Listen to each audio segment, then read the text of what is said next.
Edinburgh in 1707 was one of the most crowded cities in Europe. Over 50,000 people crammed into a space smaller than most modern neighbourhoods. The buildings climbed 14 stories high because there was nowhere else to go. And the smell? People said you could detect Edinburgh from 15 miles away on a windy day. Here's what it was actually like to survive in the city they called Auld Reekie. Now look, if you're lying there comfortable and warm, maybe settling in for the night, and you happen to enjoy stories like this one, why not leave a comment telling me where you're listening from and what time it is there? I genuinely love reading those, and if you haven't already, a subscription would mean a lot. It helps more than you know. Right. So let's talk about your current situation for a second. You're probably in a bed, a proper bed with a mattress, clean sheets, maybe a pillow that actually supports your neck. The room you're in, it smells fine, normal. You can breathe without thinking about it. Now forget all of that. Because you're about to wake up in 1745 Edinburgh, and nothing, absolutely nothing, is going to be fine. Your eyes open. It takes a moment to remember where you are. The ceiling above you is low. The wood is dark with years of smoke and grease and things you'd rather not identify.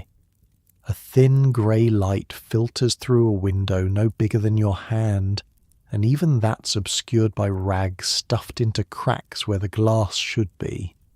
Your name is Jamie. You're 16 years old, and you're an apprentice to a wig maker on the high street. The first thing that hits you is the cold. Not the crisp cold of a winter morning in the countryside. This is a damp, penetrating cold that's worked its way into your bones while you slept. The blanket covering you, if you can call it that, is a rough piece of wool that smells strongly of whoever slept under it before you, and before them, and before them. You're sharing this room with 3 other apprentices. All of you sleep on pallets stuffed with straw that hasn't been changed in months. The straw crunches when you move, and you've learned to check for vermin before settling in each night. Not that it helps much. The second thing you notice is the smell. Now, I need you to understand something. Your nose has somewhat adjusted to this over the years you've been here, but that doesn't mean you don't notice it. You absolutely do. It's just that you've learned to breathe through it. The smell is a layering of many things. The top note, if we're being generous, is smoke. Coal smoke and wood smoke from thousands of fires burning in thousands of rooms in tenements stacked so close together that you could reach out your window and shake hands with your neighbour across the close. Under that is the smell of unwashed bodies, yours included. You haven't had what you'd call a proper bath in 3 months. Nobody has.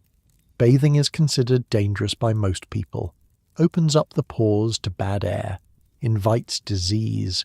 Better to stay dirty and healthy, that's the common wisdom. And beneath the smoke and the bodies is something else, something darker, the waste. You see, there's no plumbing in 1745 Edinburgh, no toilets, no running water. What you've got is a chamber pot under your pallet shared between 4 apprentices. That gets emptied once a day, if you're lucky. And when it gets emptied, well, that's an experience. The traditional method involves a window and a warning. The words are garde-lou, a corruption of the French phrase meaning watch out for the water, though water is really not what's coming down. At roughly 10 at night and 7 in the morning, windows all across the old town fly open, and the contents of chamber pots arc down into the closes and the streets below. Anyone unlucky enough to be walking beneath might shout, "Hold your hand," in hopes of stopping the deluge. Sometimes it works. The city council has been talking about passing laws to regulate this for years. time limits on when you can throw, fines for hitting someone. But so far, it's just talk. The filth keeps falling. But you're not thinking about that yet. You're thinking about getting up without waking the other apprentices. You're thinking about the long day ahead. You're thinking about the fact that your stomach is empty and has been since the thin oatmeal porridge you had yesterday evening. You swing your legs off the pallet. The floor is cold against your feet. Packed earth covered with rushes that should have been changed weeks ago. Your shoes, such as they are, sit at the foot of your bed. You pull them on quickly. The other apprentices are stirring now. Malcolm, the eldest at 19, grunts something unintelligible and pulls his blanket tighter.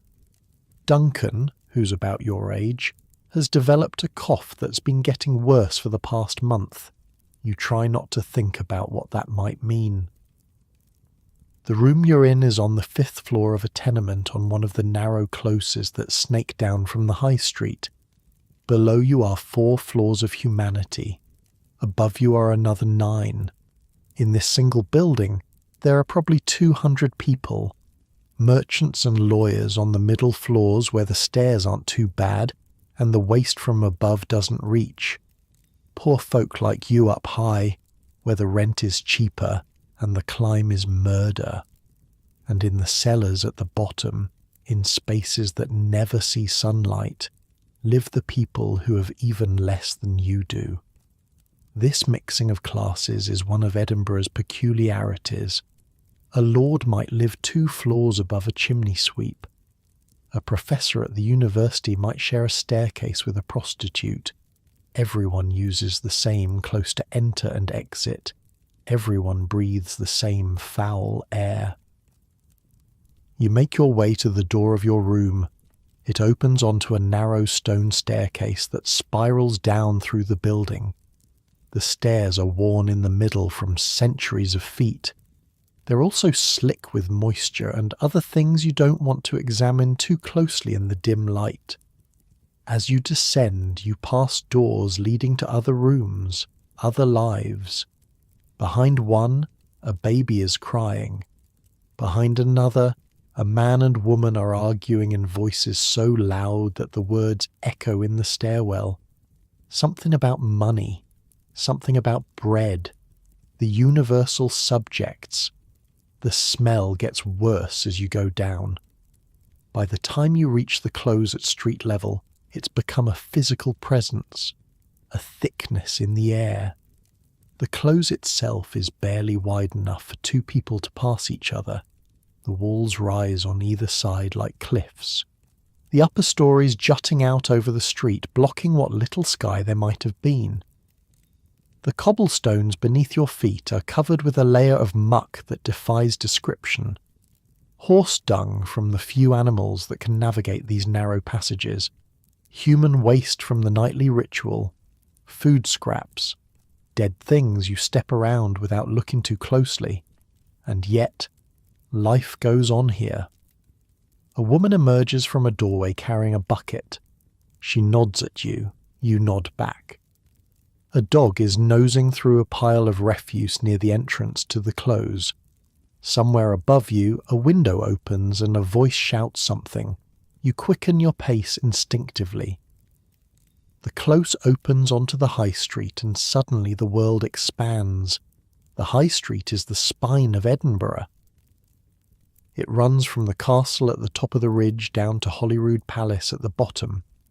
On either side, the closes branch off like ribs, leading to hidden worlds of tenements and courts. The street itself is wider than anywhere else in the old town, wide enough for carts to pass, wide enough for the chaos of daily commerce, and chaos is the right word. Even at this early hour, the street is already coming alive. Merchants are opening their booths along the front of buildings. A fishwife with a creel on her back is shouting her wares. Water carriers are making their rounds, heavy buckets balanced on yokes across their shoulders. A sedan chair carried by 2 burly Highlanders pushes through the crowd, the occupant invisible behind curtains. You press yourself against a wall to let them pass. Sedan chairs are the taxis of 18th century Edinburgh. If you're wealthy enough to afford one, you can be carried through the filthy streets without getting your fine clothes dirty. The chairmen are often Gaelic speakers from the Highlands, big men who can handle the steep hills and narrow closes while carrying a passenger in a wooden box. The castle looms above everything. 300 feet up on its volcanic rock, it dominates the skyline. The Union flag flies from its highest tower, a reminder that since 1707, Scotland has been bound to England under a single parliament. That's a sore subject for many in this city. There are those who remember the old Scottish Parliament. There are those who dream of bringing it back. But politics is a luxury you can't afford this morning. Your master's shop is halfway down the high street on the south side. It's a good location, prestigious. Wig makers are important people in 18th century Edinburgh. Every lawyer, every judge, every doctor needs a wig. Every gentleman of fashion needs several. The powdered white periwigs you help create are symbols of status and learning. You duck through the door of the shop and into a space that smells of powder and horsehair and the animal glue used to hold everything together. It's a cleaner smell than outside, almost pleasant. Your master, Mr. Crawford, is already there. He's a compact man in his 50s with quick hands and a quicker temper. His own wig is slightly askew this morning. Never a good sign. Late, he says. You look at the light coming through the window. It's barely dawn. No excuse, he continues. We have 3 orders due today. The Advocate Mackenzie needs his new piece by noon. Lord something or other's man is coming for a repair. And there's that young professor who wants something modern. Modern in this context means slightly less ridiculous. The fashion in wigs has been changing. The enormous structures of 30 years ago are giving way to something more manageable, smaller, less powdered. But there are those who cling to the old styles as if their very identity depends on it. You tie on your work apron and take your position at the preparation bench. Your job, as the youngest apprentice, is the lowest work. Preparing the horsehair, cleaning the forms, mixing the powder. The actual construction of wigs is something you're only beginning to learn after 2 years of this. 2 years. You still have 5 to go before you can call yourself a journeyman. 7 years of apprenticeship is standard. 7 years of unpaid labour in exchange for being taught a trade. Your food and lodging are provided by your master, which is why you sleep in that cramped room above the shop, why you eat the thin porridge and the occasional bit of bread and cheese that Mistress Crawford allows you. This is the system. This is how skills are passed down. This is how a boy with nothing becomes a man with a trade, if you survive that long. You set to work on a batch of horsehair that needs to be cleaned and combed before it can be used. The hair comes from the tails and manes of horses, bought from knackers who deal in dead and dying animals. Sometimes you find other things mixed in with the hair, bits of flesh, insects. Once, memorably, a small dead mouse. You learn not to let these discoveries disturb you. The morning passes in a rhythm of labour. Other apprentices arrive. Journeymen take their places at the wig-making benches. Mr. Crawford moves between them, inspecting, criticising, occasionally praising. Customers come and go. Around mid-morning you're sent out on an errand. The Advocate Mackenzie's chambers are in a building near the Parliament Close, where the old Scottish Parliament used to meet before the Union. Now it houses the law courts and the advocates who argue before them. The building is grand by Edinburgh standards. Stone columns, wide stairs, a sense of permanence and power. You deliver the wig to a servant who looks down his nose at you even though his own situation is probably not much better than yours. The servant to an advocate thinks himself above the apprentice to a wig maker. These distinctions matter here. They're the rungs of a ladder everyone is climbing. On your way back, you pass through the grass market. The grass market sits in a hollow below the castle rock. It's a wide open space by Old Town standards, used for markets and livestock trading, and, on certain occasions, something else entirely. There's a spot near the east end of the market, a patch of ground that's slightly elevated. That's where the gallows stand when needed. They're not there today. The gallows are stored somewhere between executions, only brought out when the courts have determined that someone needs to die in public. But everyone knows this place. Everyone knows what happens here. And when there is an execution, the grass market fills with thousands of people coming to watch. You've seen it twice in your time here. Once for a murderer, once for a man convicted of sheep stealing. Both times the crowd was enormous.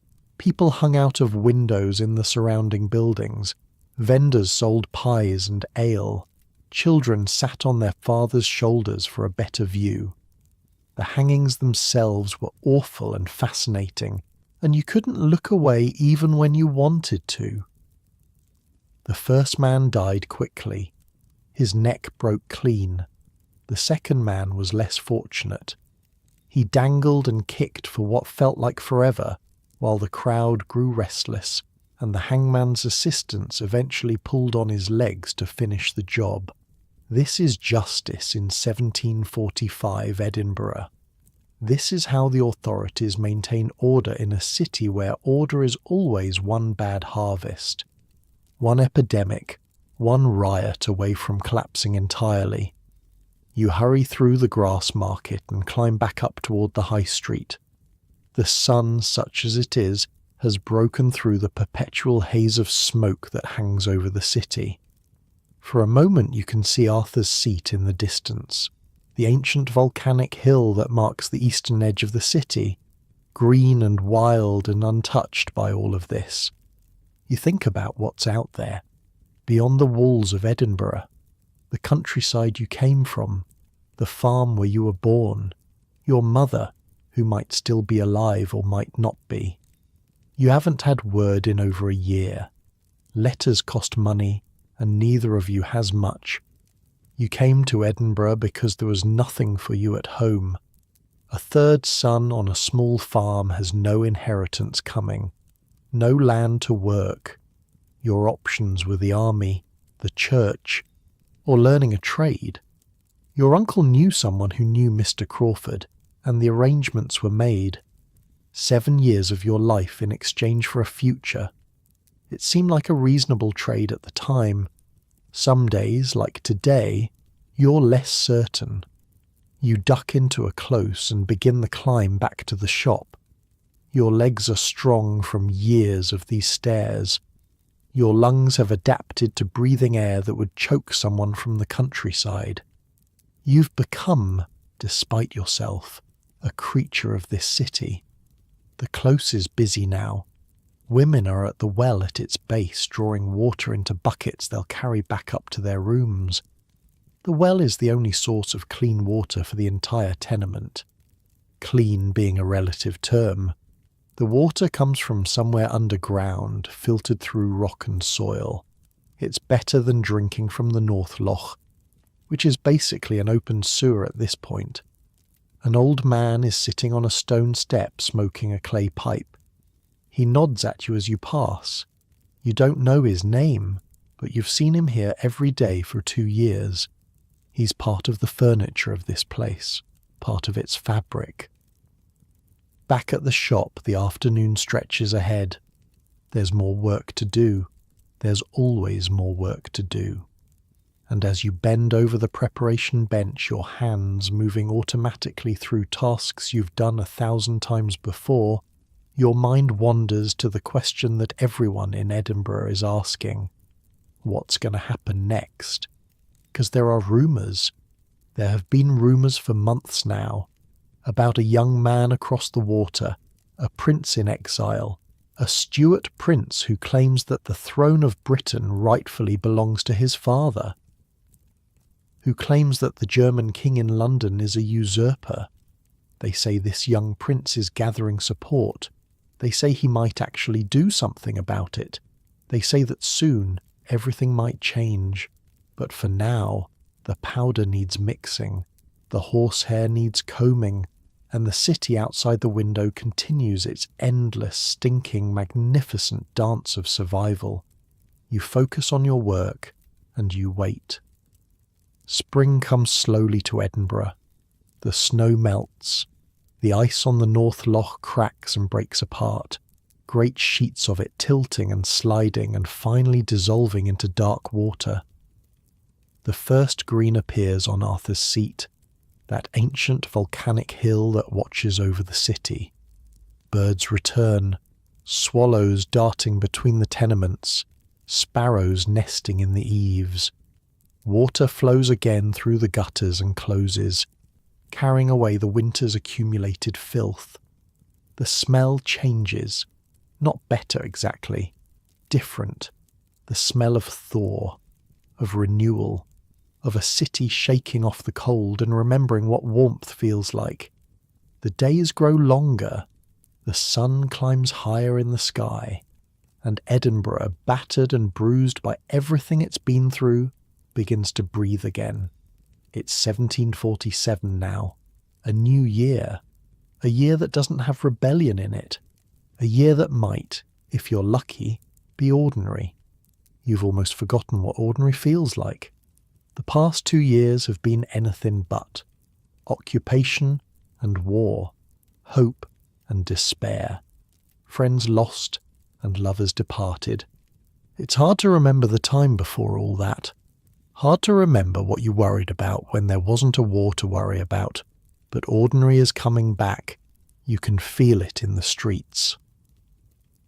In the rhythm of commerce resuming, in the way people talk to each other again without always glancing over their shoulders, you're still at your bench, still shaping horsehair, still mixing powder. The work hasn't changed, the shop hasn't changed, but you have. You can feel it in the way you hold your tools, in the steadiness of your hands, in the way Mr. Crawford has started trusting you with more difficult pieces. You're becoming good at this. Not just competent, actually good. It surprises you sometimes. You never wanted to be a wig maker. It was just what happened to you. The path your life took because you were a third son with no inheritance and no other options. But somewhere along the way, between the rebellion and the recovery, you started caring about the craft. There's something peaceful about it, the quiet repetition. The slow transformation of raw materials into something finished and fine, the satisfaction of seeing a completed wig, knowing your hands made it. Mr. Crawford notices. He doesn't say much, he never does. But he gives you better work now, more interesting commissions, and sometimes, when you finish a particularly difficult piece, he nods, just once, just slightly. That nod means more than you'd expect. Duncan is healthy again, fully healthy, for the first time in over a year. His cough is gone, his colour is good. He's put on weight, enough that his face doesn't look hollow anymore. He works beside you at the bench, and sometimes he hums as he works. Old songs, familiar songs, the kind you're not supposed to sing anymore. But humming isn't the same as singing, and nobody's going to report him for humming.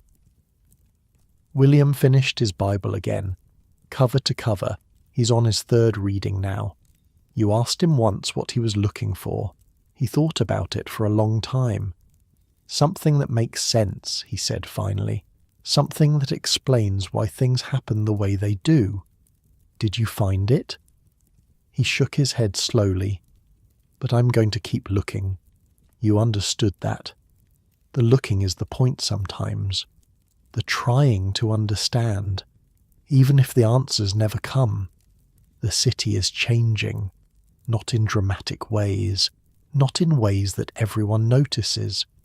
But if you pay attention, you can see it. New faces on the high street. Families who moved away during the Troubles are coming back. New businesses opening in the closes. A printer's shop where a chandler used to be. A coffee house where an old tavern stood. The city is rebuilding itself, one small change at a time. The advocates and merchants who fled during the occupation have mostly returned, and they've brought money with them. Money that flows through shops and taverns and markets. Money that makes things move. You see it in the quality of the wigs Mr. Crawford is asked to make. Finer materials, more elaborate styles. The wealthy are feeling confident again. They're spending again. The garrison is still here. Red coats still patrol the streets. You see them every day, walking their rounds, watching the crowds. But they're less visible now than they were, less aggressive. The rebellion is over. The threat is past. They're just maintaining order now, not suppressing revolt. Some of them even smile occasionally. Some of them have started courting Edinburgh girls, planning futures in a city that isn't at war. The executions have stopped. The gallows in the grass market stand empty. The bodies that hung there have been taken down and buried. People still avoid walking too close to where they stood, but that will fade too, eventually. Memory is long but not eternal, and people are talking about something new, something called improvement, better roads, better buildings, a new town maybe, on the land north of the old town, a town with wide streets and open squares and buildings that don't lean into each other like drunks supporting themselves. You hear men in coffee houses debating it, architects, planners, men who think Edinburgh can be more than what it is, more than this medieval maze of closes and wynds and tenements piled on tenements. Maybe they're right. Maybe someday there'll be a different Edinburgh, a cleaner one, a brighter one. A city that doesn't smell of smoke and waste and too many people crammed into too little space. But that's a future you can barely imagine. For now, this is still home. These closes, these stones, this view of the castle from your window, that great fortress watching over everything. The letter comes in April. A caddie delivers it to the shop on a Tuesday afternoon. A different caddie than before. Younger, maybe 16. He has the look of someone who's new to the job, still learning the routes, still memorizing the faces. He asks for the wigmaker's apprentice named Jamie. You take the letter with hands that tremble slightly. The paper is worn, folded and refolded, water-stained in places as if it travelled through rain. It's been on a long journey to reach you, passed from hand to hand, carried by people you'll never meet, through places you'll never see. You turn it over, no seal, no markings, just your name, written in careful letters. You recognise the handwriting, Agnes. Your heart does something strange, speeds up and slows down at the same time. You've thought about this moment so many times, wondered what you'd feel, wondered if there would ever be a letter at all, and now it's here, in your hands, real. You take the letter to the back room. You don't want to read it in front of anyone. Whatever it says, you want to feel it privately first. You want to have the moment to yourself before you have to share it with the world. You unfold the paper carefully. The ink is faded in places, washed pale by whatever weather it travelled through. Some of the words are hard to make out, but you manage. You read slowly, sounding out each word, making sure you understand. Jamie. I'm writing this from a place I can't name. I'm safe. I'm alive. That's all that matters right now. The past months have been difficult. My mistress's cousin in Stirling wasn't as distant from the cause as we'd hoped. There were questions, there were soldiers. We had to move again, and again. For a while, I wasn't sure we'd survive, but we did. We found a place that's quiet, safe. Nobody asks questions here. Nobody cares about the rebellion or who supported whom. It's just a small town by the sea where people fish and farm and mind their own business.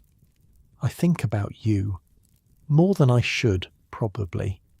I think about the landing on the 3rd floor, about the conversations we had, about that last night, about the promise I made. I haven't forgotten, but I don't know when I can come back, or if I can. The world is still too dangerous. My mistress is still afraid, and I have to take care of her. She's old and tired, and she's lost everything she had. I'm all she has left, so I'm writing to tell you the truth. I don't know when I'll see you again. It might be years. It might be never. I can't ask you to wait for me. That wouldn't be fair. You have your own life to live, your own path to walk.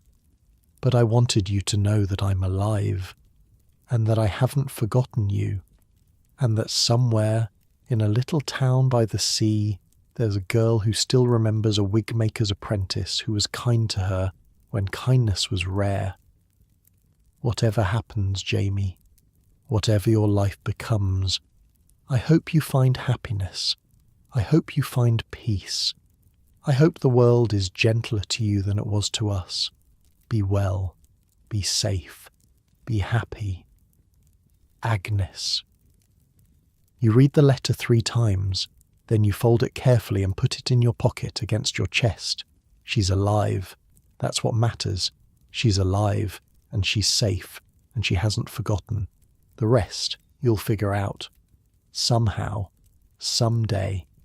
The way people always figure things out. Summer arrives in full force. The long days, the heat that makes the closes feel like ovens, the smell that rises from everywhere and never quite goes away. You're used to it now. It doesn't bother you the way it used to. This is just what Edinburgh is, what it's always been, what it will probably always be. You turn 18 in July. Nobody celebrates. Birthdays aren't celebrated much among apprentices. But Duncan sneaks you a bit of ale from somewhere, and William gives you a scrap of ribbon he found in the street. It's blue, faded, worth nothing. But the gesture matters. You're halfway through your apprenticeship now. 3.5 years done, 3.5 years to go. It feels like forever and no time at all. Some evenings, when the work is done and the light is fading, you climb to the top of the tenement and look out over the city. From up here, you can see everything. The castle on its volcanic rock, still flying the Union flag. The spires of the churches punctuating the skyline. The dense assembly of stone and slate spreading eastward along the ridge toward Holyrood. The Firth of Forth in the distance, catching the last light of the sun. It's beautiful. In its own strange way, it's beautiful. This city has seen so much. Wars and plagues and rebellions, kings and princes and men who believed they could change the world. Most of them failed. Most of them are forgotten now, but the city remains. The stones endure. The people go on living day after day, doing what people have always done. Surviving. That's the word, isn't it? Surviving. Not heroics, not glory. Just getting through another day, another week, another year. Finding food, finding shelter, finding moments of connection with other people who are doing the same thing. You think about everyone you've known. Malcolm, dead and buried in a northern grave. Agnes, alive somewhere by the sea. Duncan and William, still here, still working beside you. Mr. Crawford, with his silences and his nods, Mistress Crawford, with her thin broth and her careful rationing, all of them, in their own ways, just trying to survive. The sun sinks lower, the shadows lengthen, the first stars appear in the darkening sky. You think about the future, what it might hold, where you might end up, whether Agnes will ever find her way back, whether you'll still be here in this shop, making wigs for men who think they're important. You don't know. Nobody knows. That's not how life works. But standing here, on this rooftop, looking out over a city that's been through so much and is still standing, you feel something that might be hope. Not the desperate hope of the Jacobites, believing against all evidence that they could change the world. Something quieter, something smaller. Just the simple hope that tomorrow might be a little better than today, that the work will continue, that the people you care about will be safe, that someday, somewhere, there might be something like happiness. It's not much, but it's enough. You take a deep breath. Let it out slowly. The air smells of smoke and stone and the distant salt of the sea. The city settles into evening. Candles appear in windows. Voices drift up from the streets below. The eternal sounds of Edinburgh. People talking, laughing, arguing, living. You turn away from the view and head back down the narrow stairs, past the closed doors, past the sounds of families eating their dinners and putting their children to bed, past all the small, ordinary moments that make up a life. Your room is quiet when you get there. Duncan is already asleep, his breathing slow and steady. William is reading by candlelight, his lips moving silently. The empty space where Malcolm used to sleep has been filled now. A new apprentice, a boy from Leith, just 14, still learning the basics. Life goes on. New people fill the spaces left by the ones who are gone. You lie down on your pallet. The straw has been replaced recently. It's almost comfortable. The blanket is thin but warm enough for summer. You think about Agnes's letter, still folded against your chest. I hope you find happiness. I hope you find peace. Maybe someday you will. Maybe someday she'll come back, and you'll stand on that third-floor landing again, and everything will be different. Or maybe she won't. Maybe you'll find happiness in other ways, in the work, in the craft, in the small moments of connection that make life bearable. Either way, you'll be here, still surviving, still enduring, still getting through one day at a time.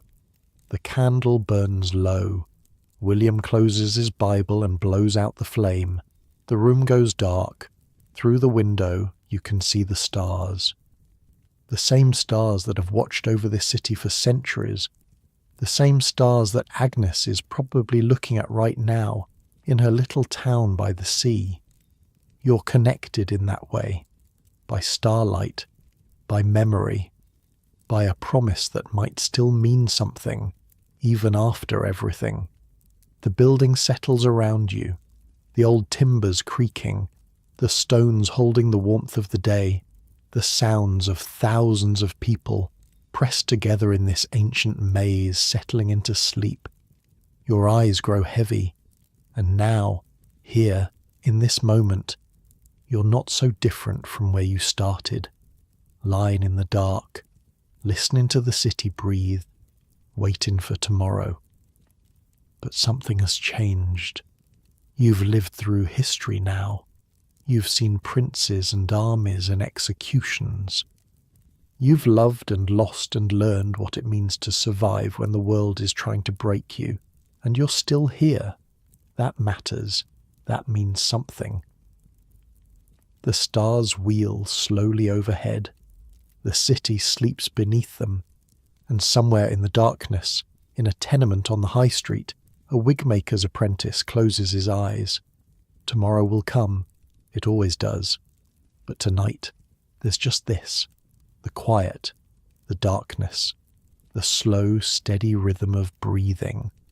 The feeling of being exactly where you are, in a body that's tired but alive, in a city that's wounded but healing, in a world that keeps turning no matter what. Let the warmth of your own bed hold you now. Let the softness of your pillow cradle your head. You've travelled far tonight, through centuries, through stone and smoke and starlight, through the lives of people who lived and loved and struggled just like you do. Now it's time to rest. The story is over, but life goes on, and somewhere in the space between sleeping and waking, the past and the present touch each other gently. Close your eyes, breathe, sleep now. Edinburgh will still be there in the morning, and so will you. The Tronkirk's clock tower strikes 6. You've been at the workbench for nearly 11 hours now, not counting the errand to the advocate's chambers. Your fingers are stiff. Your back aches from bending over the horsehair. The powder you've been mixing has worked its way into every crease of your skin, turning your hands a ghostly white that won't wash off properly for days. Mr. Crawford is satisfied with the day's work. This is as close to praise as you're going to get. He dismisses you and the other apprentices with a wave of his hand and a reminder that tomorrow there's a special order coming in.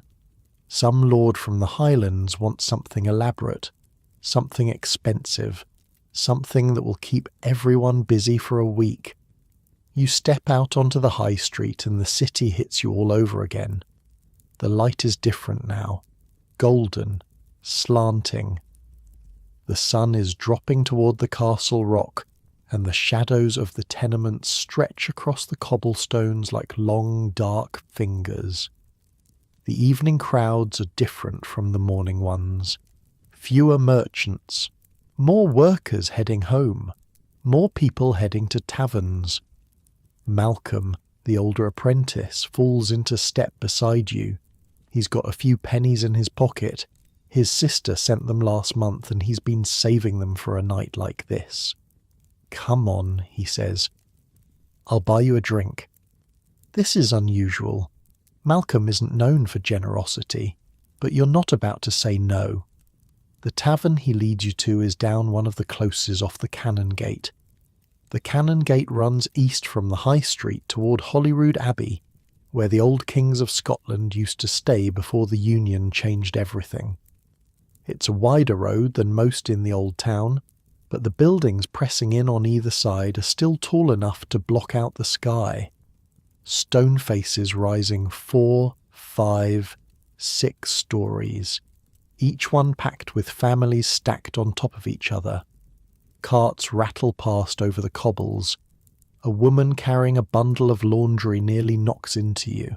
A man pushing a handcart loaded with coal grunts at you to move aside. This is the rhythm of evening in Edinburgh. Everyone going somewhere, everyone with somewhere to be. The tavern is called the White Hart, though the sign above the door is so faded you can barely make out the shape of a deer. Inside, the room is low-ceilinged and dark.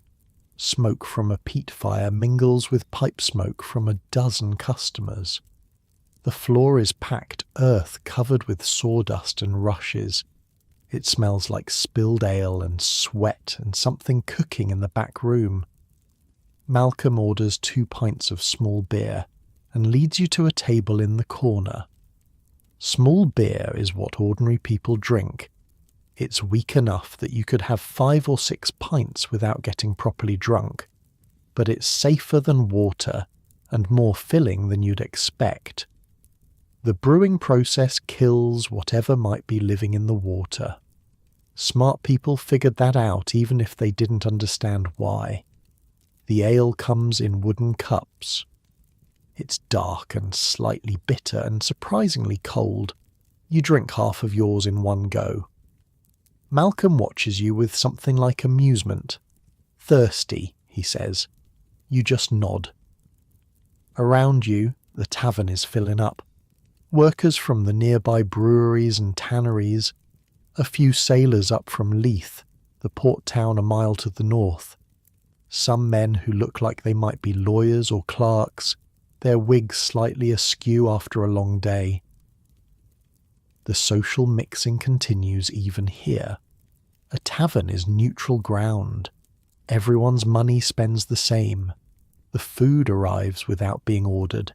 It's what everyone gets. A bowl of broth with some bits of gristle floating in it, and a heel of bread that's probably 2 days old. Malcolm pays for both of you. This is what working people eat. If you're lucky, you might get a piece of fish on Fridays. If you're really lucky, you might taste actual meat once or twice a month. Butcher's meat, they call it.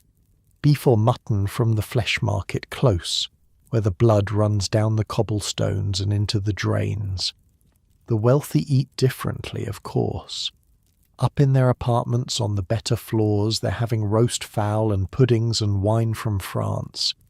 The merchants and lawyers and doctors who can afford to buy whatever they want. But that world is as distant from yours as the moon. You eat in silence for a few minutes. The broth is thin but warm. The bread is tough but fills the hollow space in your stomach. This is better than what you'd get back at the shop. Mistress Crawford is not known for her generous portions. Malcolm leans back and looks at you.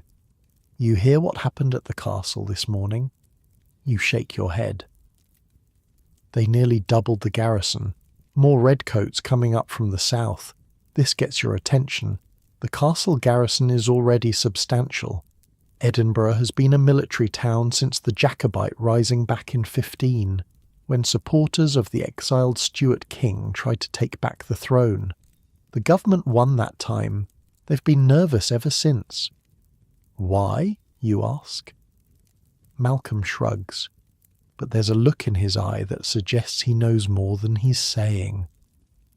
People are talking, he says quietly, about the young one, the prince. You glance around the room. Nobody seems to be paying attention to your conversation, but in a city like this you never really know who's listening. The young prince, Charles Edward Stuart, the son of the man who claims to be the rightful king of Britain. He's somewhere in France right now, people say. Or maybe Italy, growing up in exile, waiting for his chance.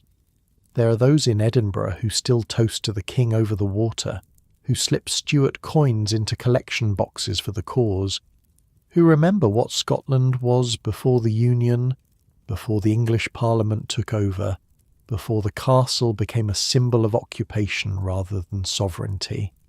And there are others who think all of that is dangerous nonsense, who have prospered under the new order, who see the Stuart cause as a pathway to civil war and ruin. Malcolm is somewhere in between, you think, like most people. My uncle, he says, was out in the 15, fought at Sheriffmuir, lost 3 fingers to a cavalry sabre. You didn't know that about Malcolm's uncle. He doesn't talk about it, Malcolm continues, but sometimes when he's had a few drinks he sings the old songs. You know the ones, you know the ones, everyone knows the ones.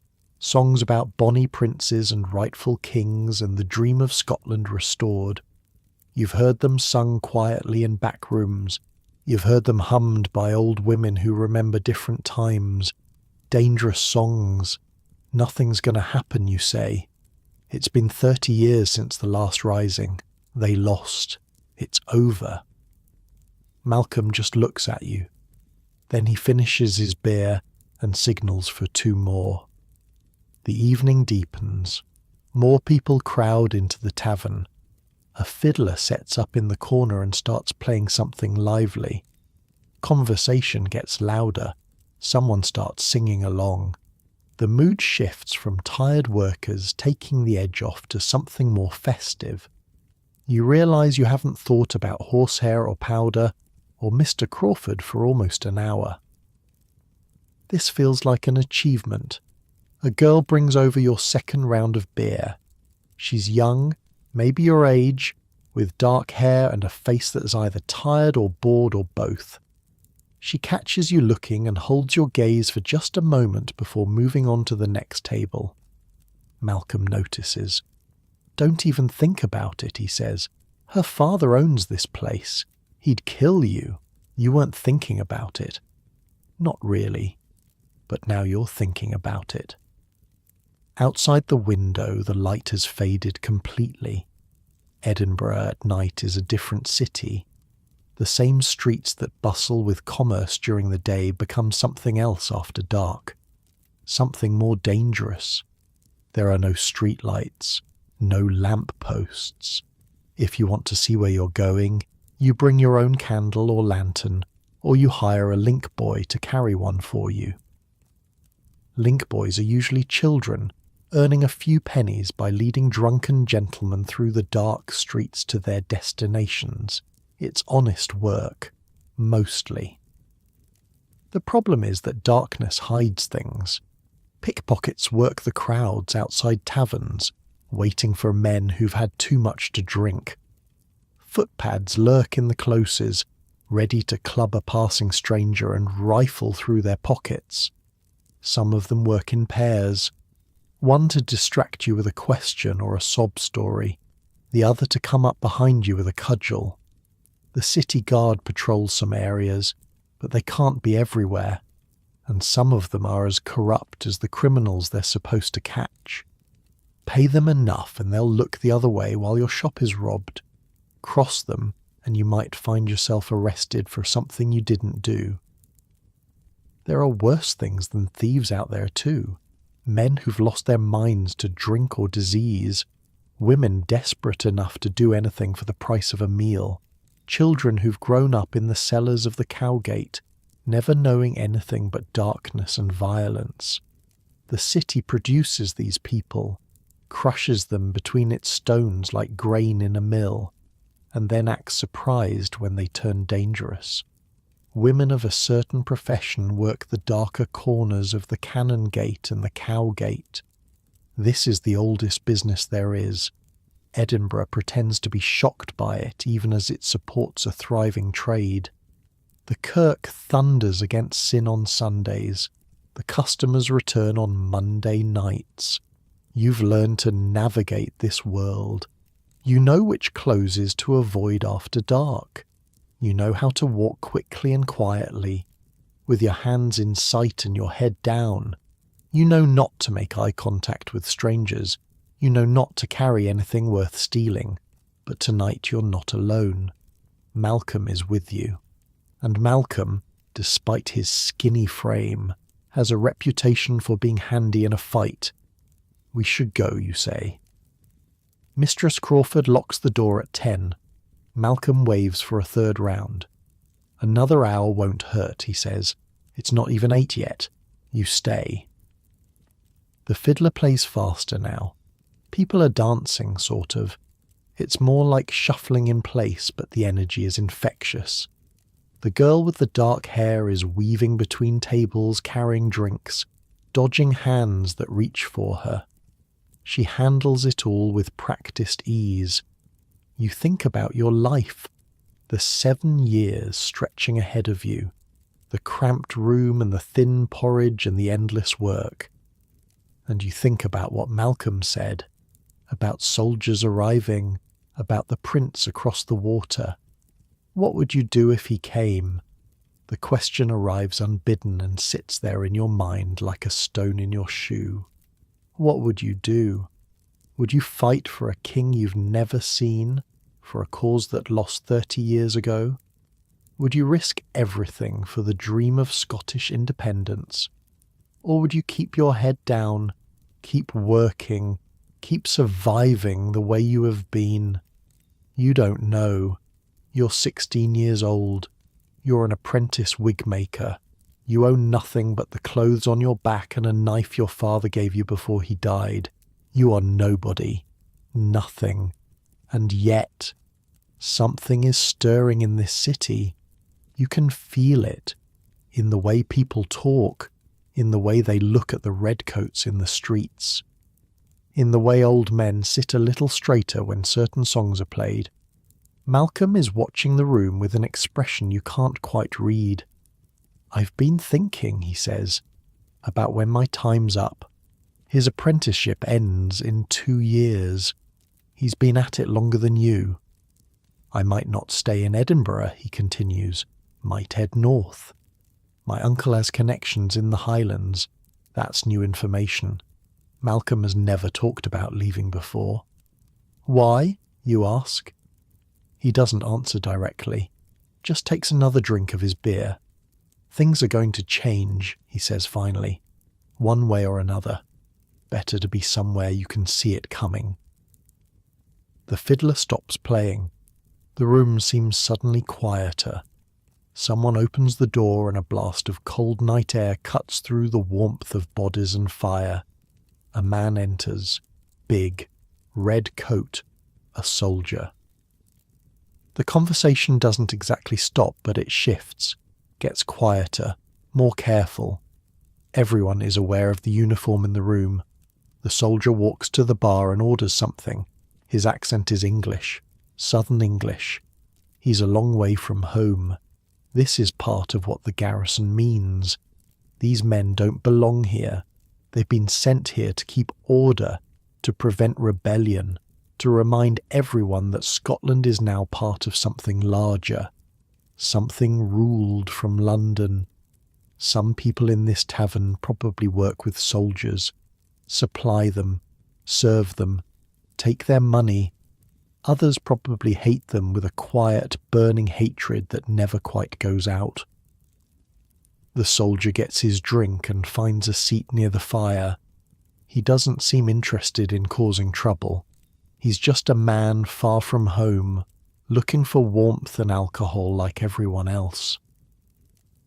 But his presence changes the room. Malcolm stands up.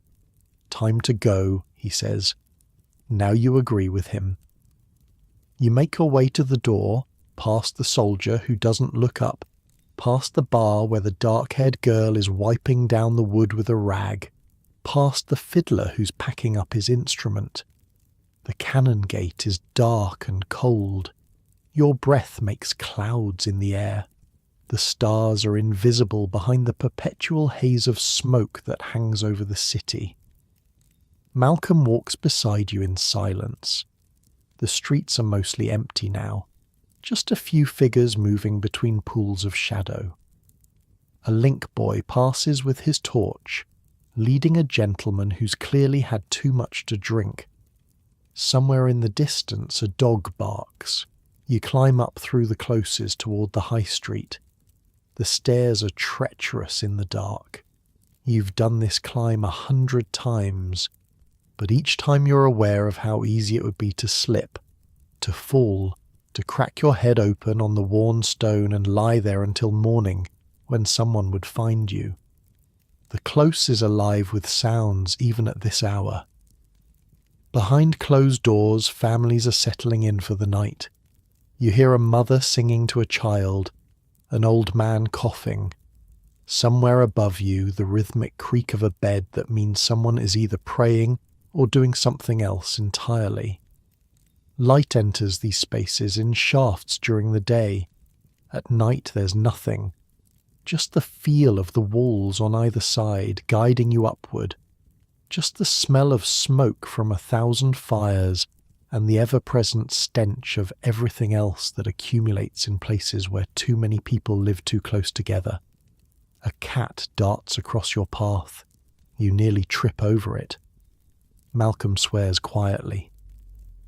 Privacy here is not a right, it's a rare luxury. Everyone knows everyone's business. Everyone hears everyone's arguments, everyone's love-making, everyone's grief. The walls are thick stone, but the doors are thin wood, and the ceilings are just the floorboards of whoever lives above. This is how Edinburgh lives, stacked and packed and pressed together until you can't tell where one family ends and another begins. Survival in Edinburgh means paying attention, always. You reach the shop without incident. The door is still unlocked. Mistress Crawford is sitting by the fire knitting something. She looks up when you enter but says nothing. She's used to apprentices coming home smelling of ale. You climb the stairs to your room. Duncan is already asleep, his coughing quieter now. The third apprentice, a boy named William who rarely speaks, is reading a book by candlelight. He must have saved for months to afford that candle. You strip off your outer clothes and climb onto your pallet. The straw crunches beneath you. The blanket smells the same as always. But something feels different tonight. Maybe it's what Malcolm said. Maybe it's the soldier in the tavern. Maybe it's just the ale working on your tired brain. But as you lie there in the dark, listening to the sounds of the city settling around you, you feel like you're waiting for something, like the whole city is waiting. Outside your window, Edinburgh breathes and shifts and dreams its old dreams. The castle looms on its ancient crag, high above the valley floor, holding its garrison of redcoats and its store of weapons and its centuries of history. And somewhere far away, across the water, a young prince is making plans. You close your eyes. Sleep comes eventually, and with it, dreams of fire and music and streets you don't recognize running with people you've never seen. Tomorrow is another day of work, but tomorrow is also one day closer to whatever is coming. Sunday arrives like it always does, with bells. The Tronkirk starts it, then St. Giles, then every other church in the city joins in until the whole of Edinburgh is drowning in the sound of bells calling the faithful to worship. You can't ignore them, that's the point. In Scotland, the kirk is everything. The Church of Scotland runs this country in ways the government in London never could.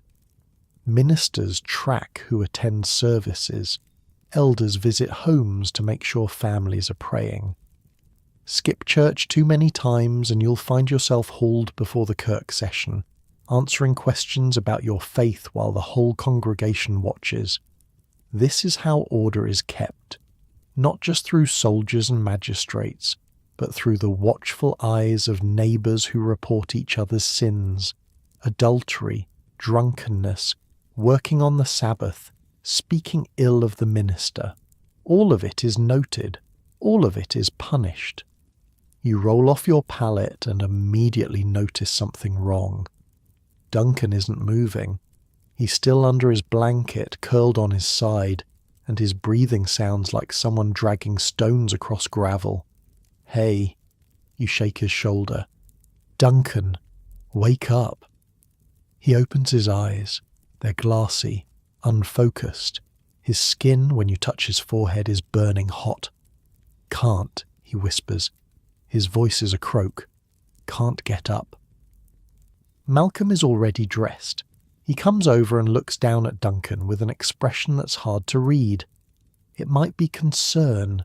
It might be something else entirely. He needs to see a doctor, you say?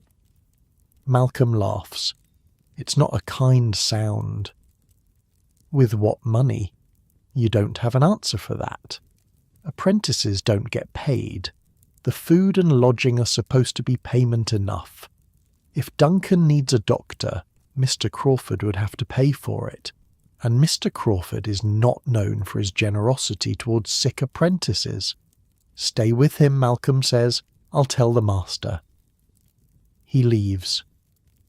You sit on the edge of Duncan's pallet and watch him breathe. Each breath is a struggle. Each exhale rattles in his chest like something's loose in there. You've seen this before, back on the farm before you came to Edinburgh. A neighbour's son got sick like this, started with a cough, turned into something worse. They buried him 3 weeks later. Duncan, you say quietly, can you hear me? His eyes flutter open again. He tries to smile. Told you, he whispers. Told you this city would kill me. He did say that. When he first arrived about a year ago, he kept talking about how he missed the countryside, how the air in Edinburgh was poison, how the close felt like a tomb pressing in on him from all sides. You thought he was being dramatic. Maybe he wasn't. Mr. Crawford appears in the doorway. He's dressed for church in his best coat, his wig freshly powdered. Behind him, Mistress Crawford peers over his shoulder with an expression of distaste. "How bad?" Mr. Crawford asks. "Bad, you say. He needs help." Mr. Crawford sighs. The sound of a man being asked to spend money he doesn't want to spend. "I'll send for the apothecary," he says finally, "after church. You stay here with him. Give him water if he'll take it, and then he's gone. Both of them are. Off to St. Giles to sit in their pew and pray for their souls and pretend they're good Christian people. You're left alone with Duncan and the sound of his breathing.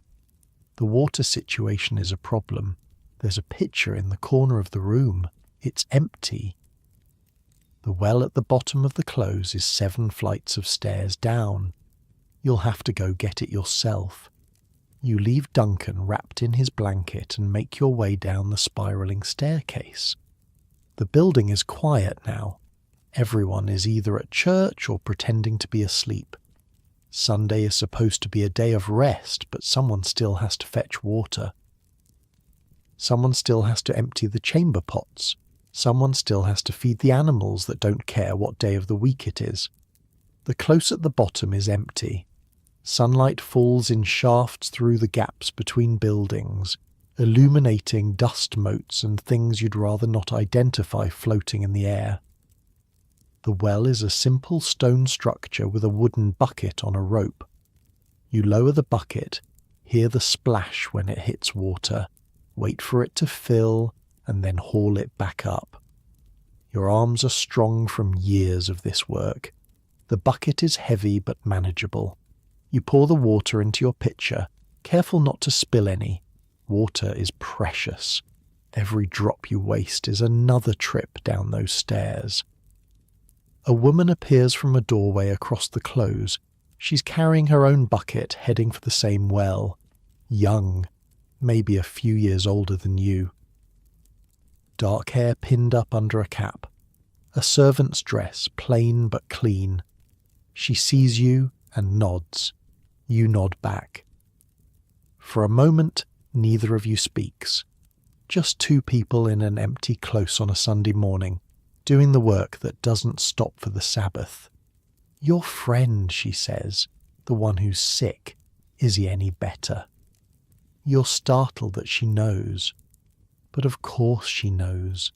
Everyone knows everything in a building like this. The walls might be thick, but word travels through them like water through cracks. Worse, you say. She lowers her bucket into the well.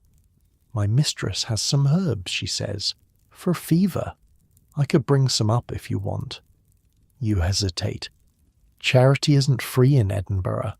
Everything has a price, even kindness. "Why would you do that?" She shrugs. "Because he's sick. Because it's Sunday. Because my mother died of the fever when I was small and nobody helped her." She says this matter-of-factly. No self-pity, just a statement of how things are. "What's your name?" you ask. "Agnes," she says. "Agnes MacLeod. I work for Mistress Douglas on the 3rd floor. Jamie, you say. Wigmaker's apprentice. 5th floor." She pulls up her bucket and fills her own pitcher. "I'll bring the herbs later," she says, "after my mistress is asleep." Then she's gone, back through the doorway she came from, leaving you standing alone by the well with a full pitcher of water and a strange feeling in your chest. You climb back up the 7 flights of stairs. Your legs burn by the time you reach the top. This is what life is, climbing stairs with heavy loads, over and over, until your body gives out or you find some way to escape. Duncan is asleep when you return, or unconscious. It's hard to tell the difference. You pour some water into a cup and try to get him to drink. Most of it dribbles down his chin, but some goes in. That's something. The bells have stopped ringing. The city is quiet now. Everyone is in church listening to sermons about hellfire and damnation, about the wages of sin and the promise of salvation. You should be there too. Missing church is noted. The elders keep track of who attends and who doesn't. Persistent absence can mean fines, public shame, questions about your faith that nobody wants to answer. But someone has to stay with Duncan. Surely that's a good excuse. Surely caring for the sick is more Christian than sitting on a hard wooden pew listening to some minister drone on about things you barely understand. You sit by the window and look out at the city. From up here, on the 5th floor, you can see across the rooftops to where the land opens up beyond the walls. The city stretches eastward along the ridge, a dense assembly of stone and slate, church spires punctuating the skyline.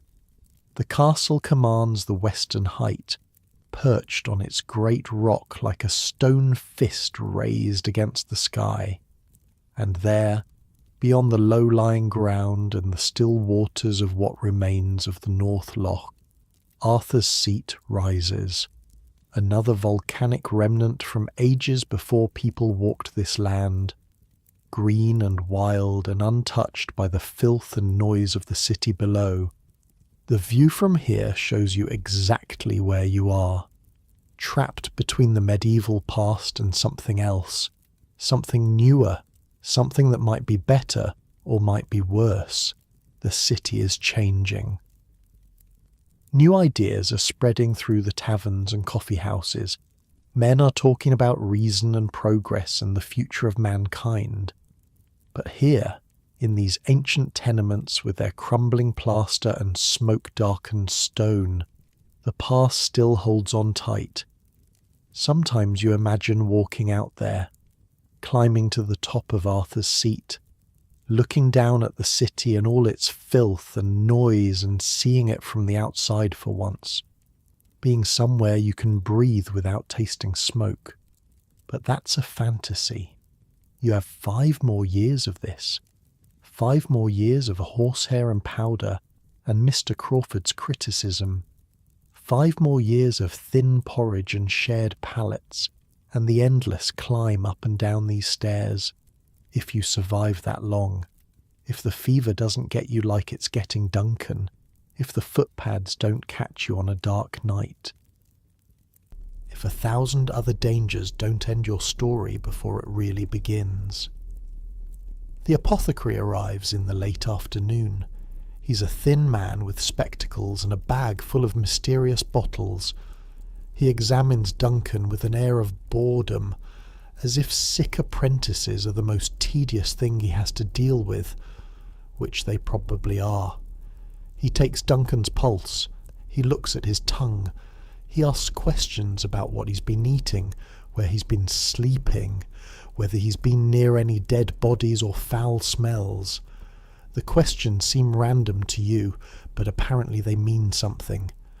Edinburgh has doctors, real doctors who've studied at the university and know Latin and can recite Hippocrates from memory.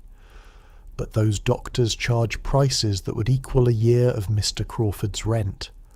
For people like you, there are apothecaries.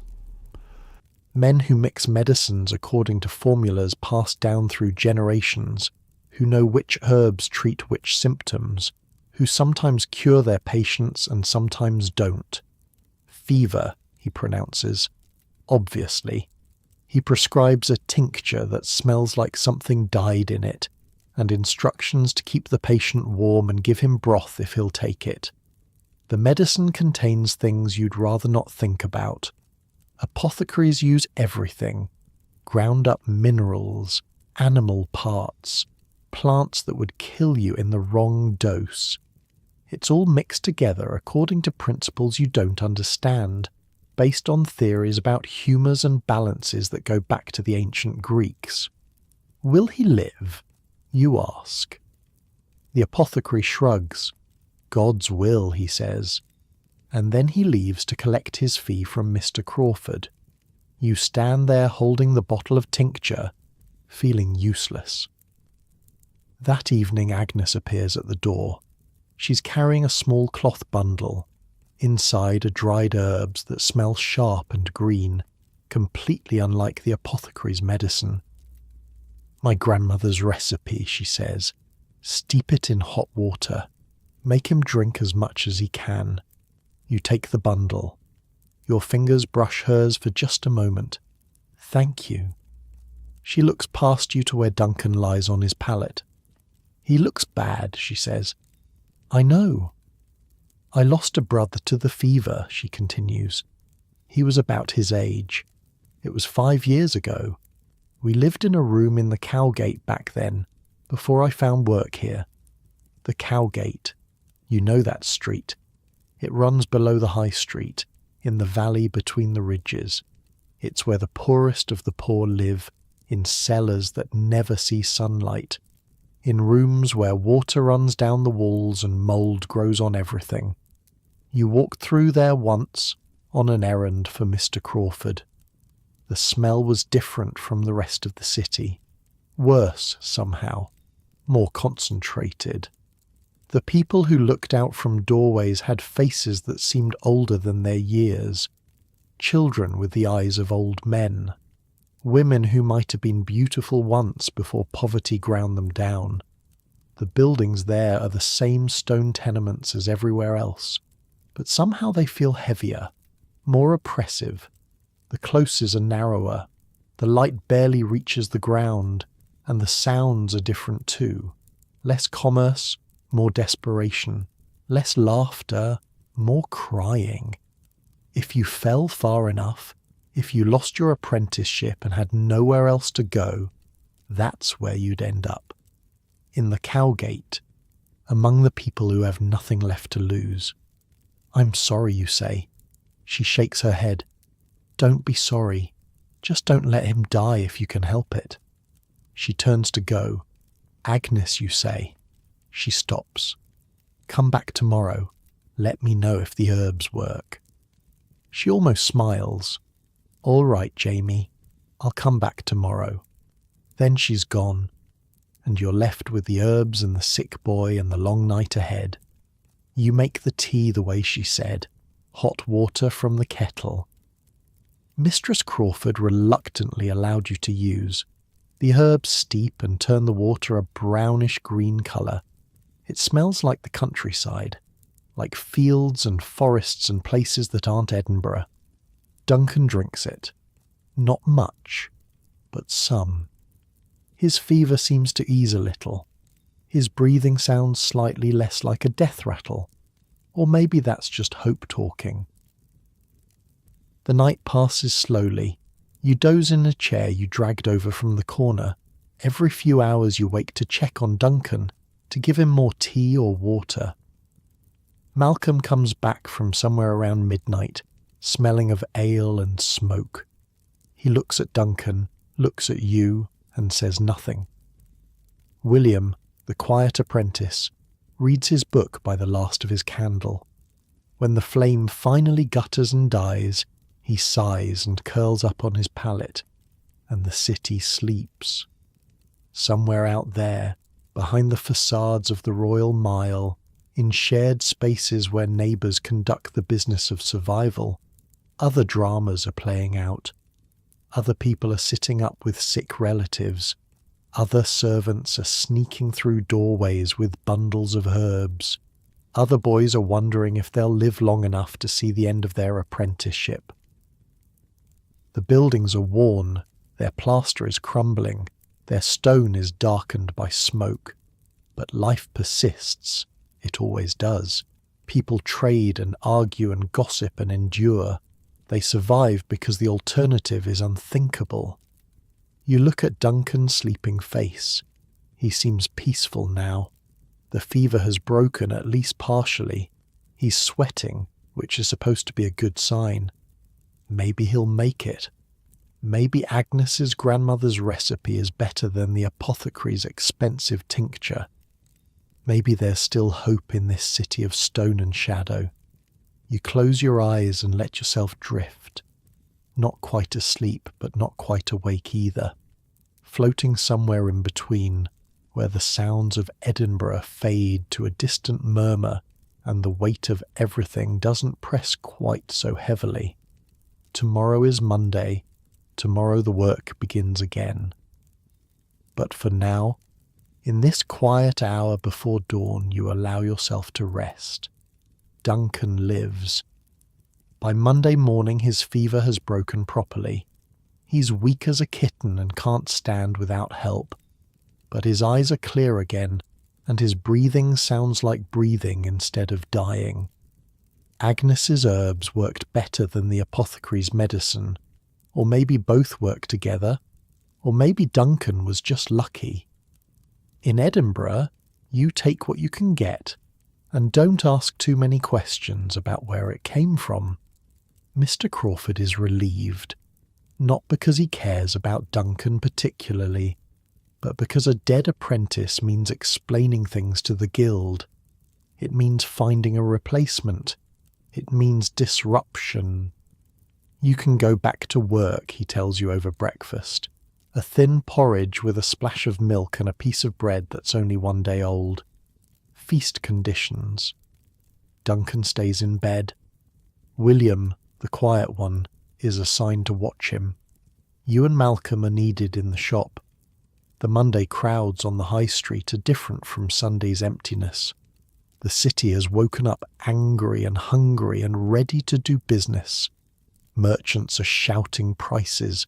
Carts are blocking the narrow passages between buildings. A fight has broken out somewhere near the Tron, and people are gathering to watch. Mr. Crawford sends you out almost immediately. He needs supplies.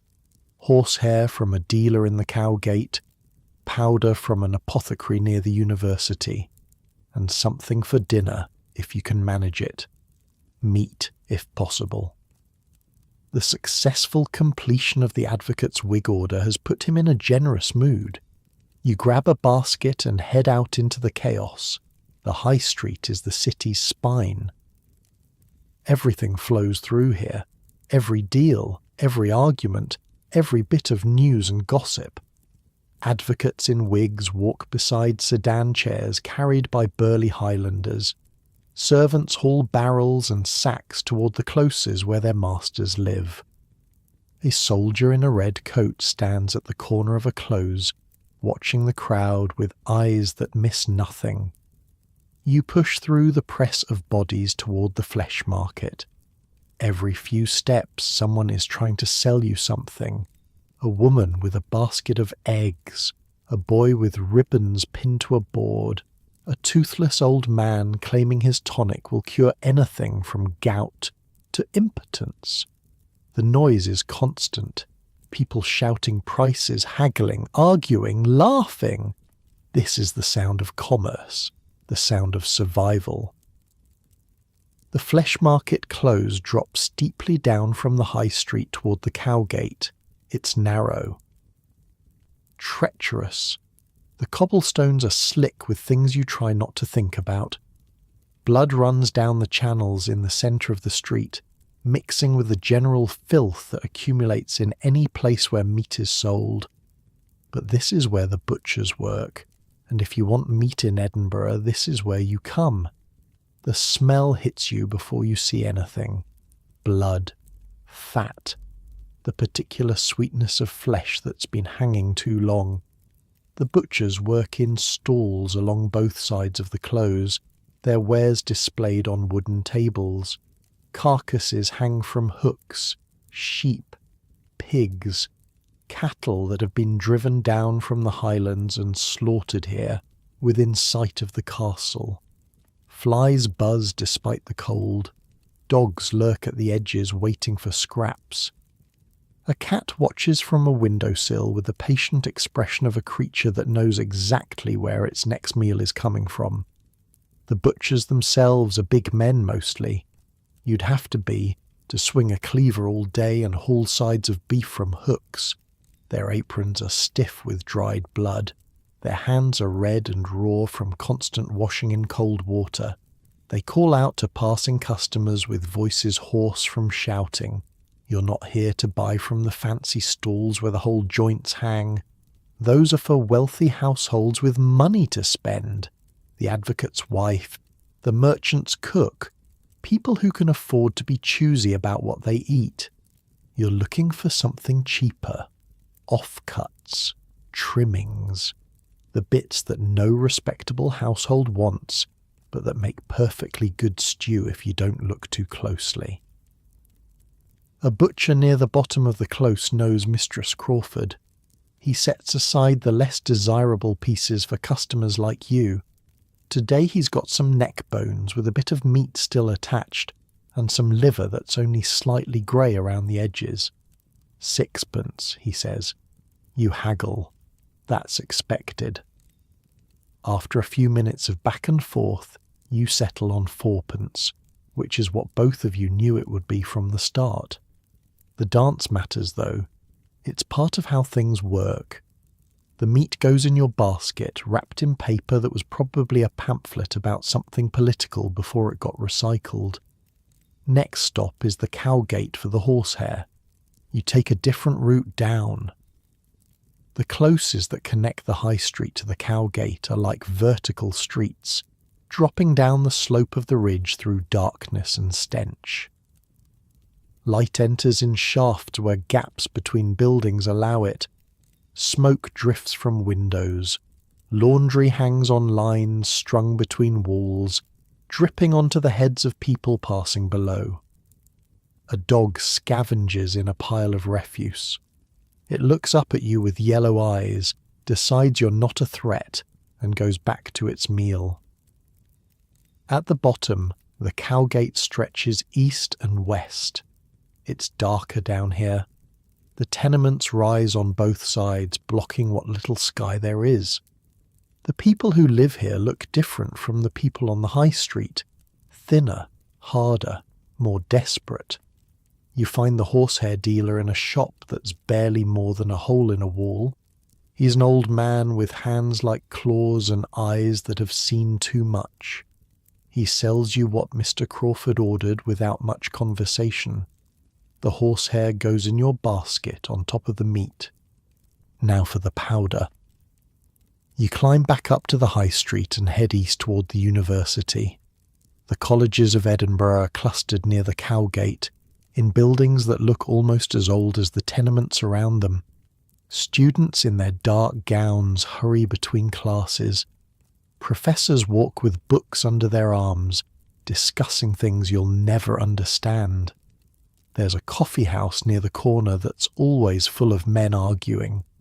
You can hear them through the open door as you pass. Something about trade policy. Something about the nature of property.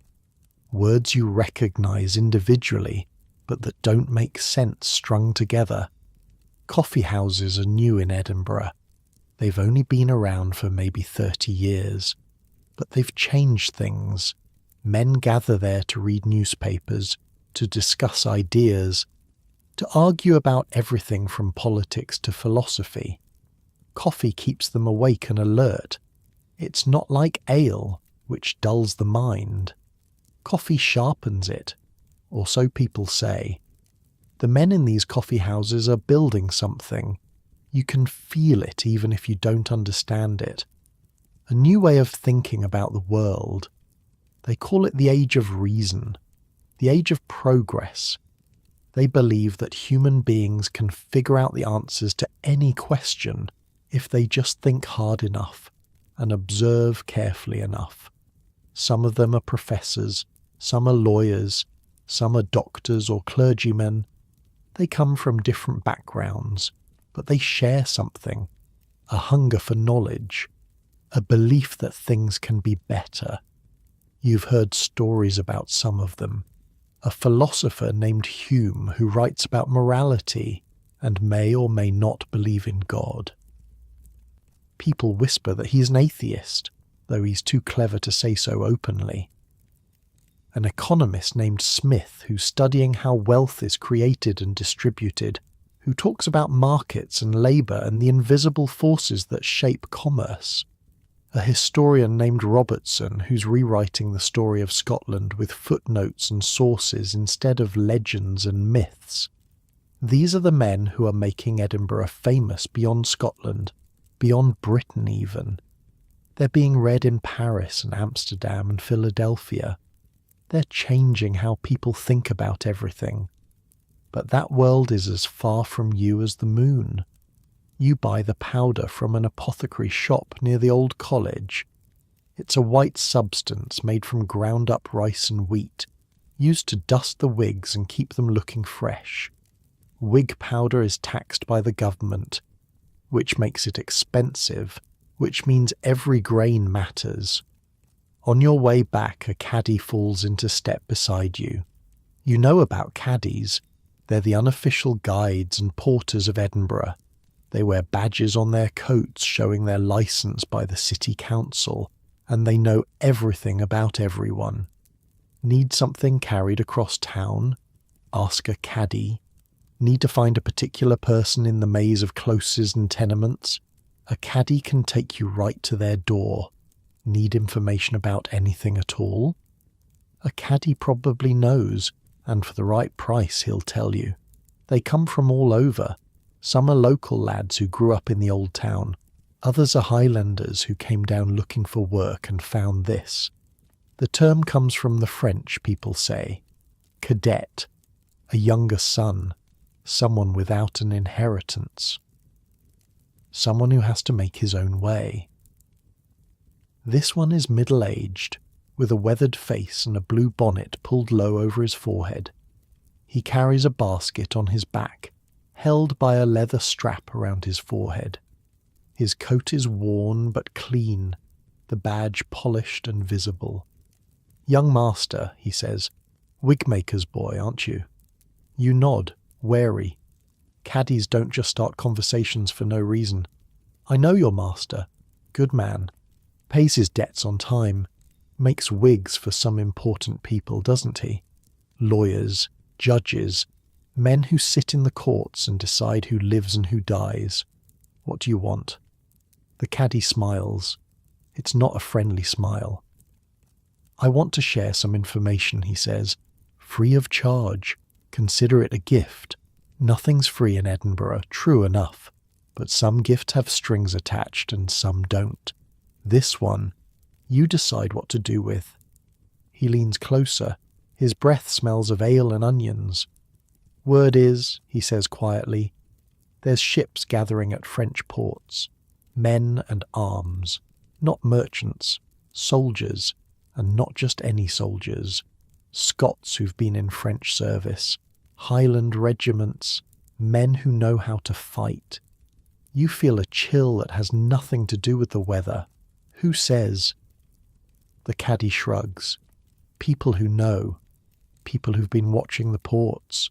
Who read the letters that come on trading ships. The young prince, they say. Charles Edward himself.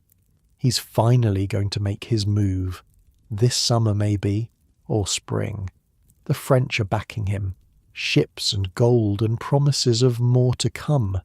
You look around. The street is crowded. Anyone could be listening. Why are you telling me this? Because your master's customers include some powerful men," the caddy says. "Men who might want to know which way the wind is blowing, and because a smart lad like you might want to think about where his loyalties lie before things get complicated." He touches his bonnet and disappears into the crowd, leaving you standing there with your basket of horsehair and meat and powder, your heart beating faster than it should. The rest of the day passes in a blur. You work at your bench, preparing materials, sorting hair by length and colour, mixing powder into the exact consistency Mr. Crawford demands. But your mind is elsewhere. Ships gathering at French ports. The young prince making his move. It might be nothing. Rumours spread through Edinburgh like fire through dry wood. Half of what the caddies say is exaggeration or outright invention. They trade in information the way others trade in goods, and some of their goods are counterfeit. But what if it's true? What if Charles Edward Stuart really is coming? What if the dream of the old Jacobites, the men who fought in the 15 and lost, is about to become reality? You think about Malcolm's uncle with his missing fingers, about the songs sung quietly in back rooms, about the soldier in his red coat standing at the corner of a close, watching. Edinburgh is a garrisoned city. The castle above is full of government troops. They're here specifically because of the threat of Jacobite rebellion. If the prince lands, if he raises an army, this is where the battle lines will be drawn, and you're here, in the middle of it, with no money, no power, no say in what happens next. That evening, Agnes comes to check on Duncan. She brings more herbs, different ones this time, for strength rather than fever. Duncan is sitting up now, sipping broth that Mistress Crawford grudgingly provided. He looks terrible but alive, which is better than the alternative. You walk Agnes down to the third-floor landing. It's the only place you can talk without being overheard, and even then you keep your voices low. Thank you, you say, for the herbs, for everything. She looks at you with those dark eyes. He would have done the same for me, if our situations were reversed. You're not sure that's true. You're not sure anyone would do anything for anyone in this city unless there was something in it for them. But you don't say that. I heard something today, you say instead, from a caddie, about the prince, about ships gathering. Agnes's expression changes, becomes guarded. People hear lots of things. But you've heard it too, you say, haven't you? She doesn't answer directly. Instead, she looks up the stairwell, making sure they're alone. My mistress has a brother in France, she says quietly. He writes to her sometimes, letters that she burns after reading. And? Agnes hesitates. He says it's true. The prince is coming. Maybe this summer, maybe sooner. And when he does, everything changes. You stand there in the half-darkness of the stairwell, two servants at the bottom of Edinburgh's social ladder, discussing the fate of kingdoms. What will you do, you ask? When it happens, she almost laughs. What can I do? I'm a servant. I'll do what I'm told, same as always. Keep my head down. Hope the bullets don't find me. But that's not really an answer, and you both know it. I should go, she says. Mistress Douglas will wonder where I am. She turns to descend the stairs, then she stops. Jamie. Yeah? Be careful. The caddie who told you about the ships. He might have been testing you, seeing which way you lean. Why would he do that? Because that's what everyone's doing now. Figuring out who's loyal to the crown and who's loyal to the cause. When the time comes, those lists will matter. She disappears down the stairs, leaving you alone with that thought. You climb back up to your room. Duncan is asleep again, his breathing steady and normal. Malcolm isn't back yet. Gone to the tavern again, probably, or somewhere else he doesn't talk about. William is reading by candlelight, the same book he's been working through for weeks. It's a Bible, you realise.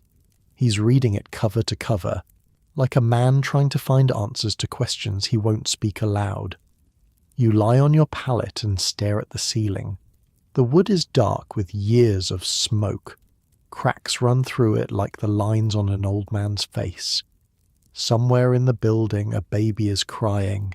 Somewhere else people are arguing. The sounds of Edinburgh at night. The sounds of 50,000 people crammed into a space meant for maybe 10,000. All of them trying to survive.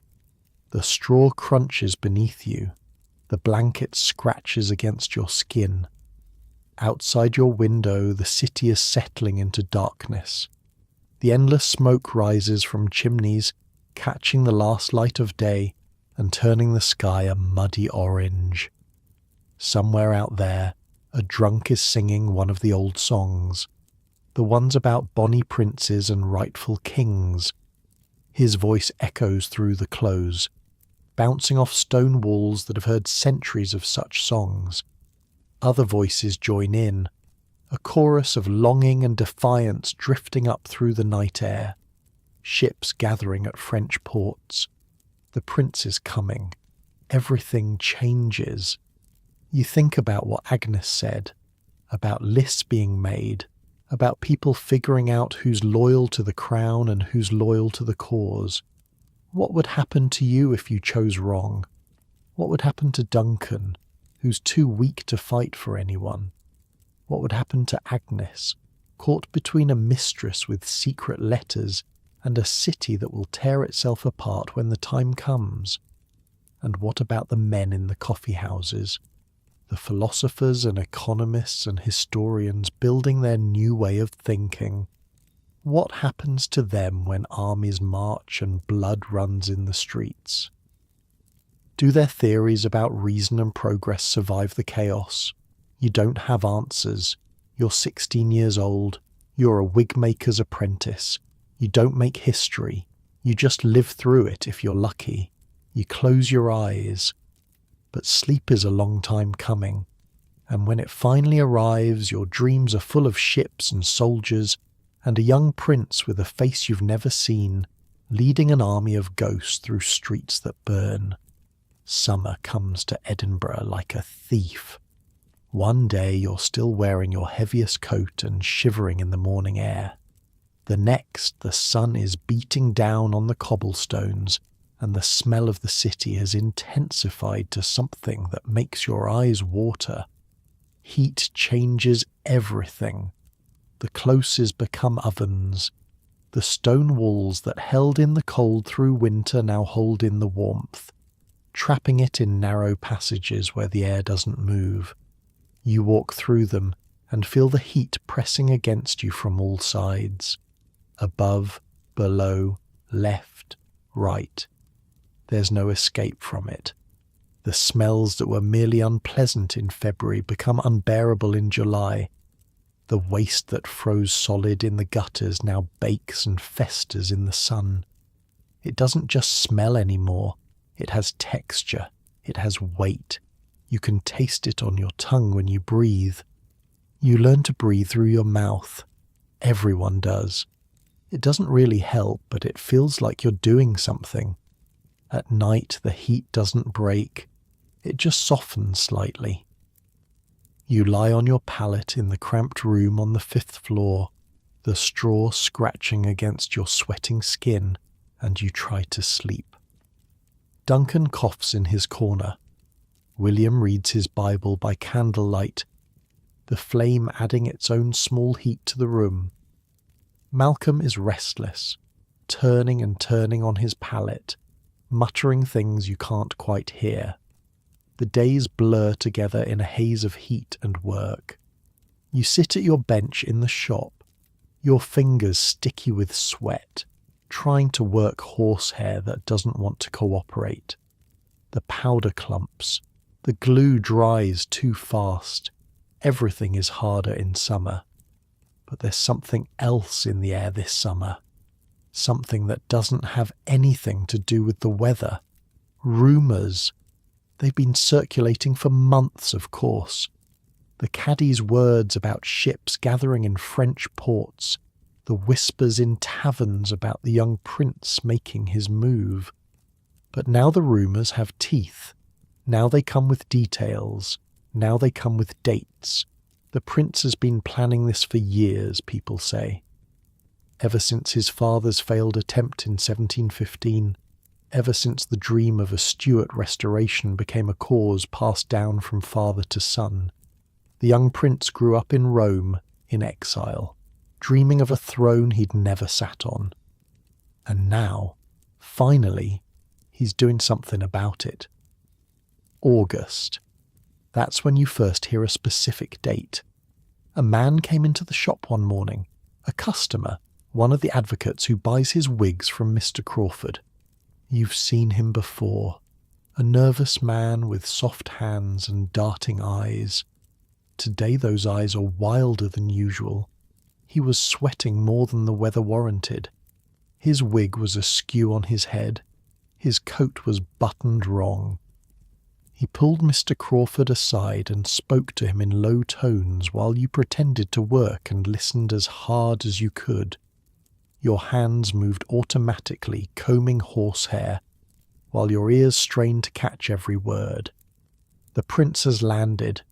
Those 4 words. You heard them clearly even through the muffled conversation. The prince has landed. Your hands stopped moving. Your heart did something strange in your chest. Where? Somewhere in the west. The Hebrides. Some island nobody's ever heard of. Eriskay, someone said later. A tiny speck of land at the edge of the world. How many men? Not many. A few dozen, maybe. 7 men of Moidart, they're calling them. The prince and his closest advisers, landing on a beach with nothing but hope and a handful of weapons. But that's not the point, is it? He's here, on Scottish soil, and now we wait to see what happens. The advocate left without his wig, said he'd send someone for it later. He had other things to attend to, arrangements to make. Decisions to consider, the kind of decisions that could mean life or death depending on which way the wind blows. Mr. Crawford stood in the middle of his shop for a long time after that, just standing there, staring at nothing. His face was blank in that way you've learned to recognize, the way people look when they're thinking things they don't want anyone to see. When he finally moved, he went to a cabinet in the back room and pulled out a bottle of whiskey that you didn't know existed. Good whiskey, Highland whiskey, the kind that costs more than you make in a month. He poured himself a glass and drank it in one swallow. Then he poured another. Then he looked at you. You heard nothing, he said. You understand. Nothing. You nodded. Whatever you think you heard, whatever you think you know, you keep it to yourself. These are dangerous times. A careless word can get a man hanged. I understand. Good. Get back to work. That was 2 weeks ago. Since then, the city has transformed. The garrison in the castle has doubled, then doubled again. Red-coated soldiers march through the streets in formations now, not just the occasional patrol you used to see. Their boots thunder on the cobblestones. Their muskets gleam in the summer sun. Their faces are hard and watchful. Cavalry assembles before the fortified gates of the castle, horses stamping and snorting, riders checking their weapons. The jingle of harness and the creak of leather fills the air. These are professional soldiers, veterans, men who know how to kill and have done it before. The message is clear. We're ready. We're watching. Don't even think about it. But the other message is also clear. They're scared. The government troops are here because the government is scared. Because a prince with a handful of men has landed on an island in the west, and suddenly everything that seemed stable and permanent is revealed to be fragile as glass. Because the Jacobite cause, which everyone thought was dead after 1715, is stirring again.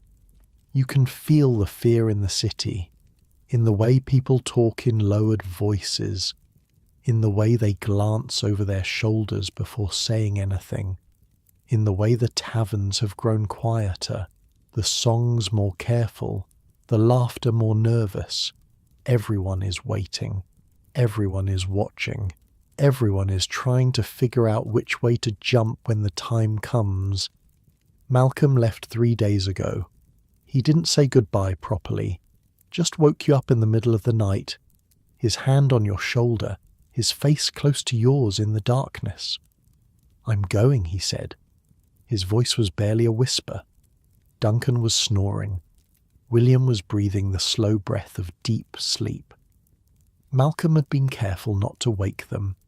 Where? North. My uncle's connections. The clans are gathering.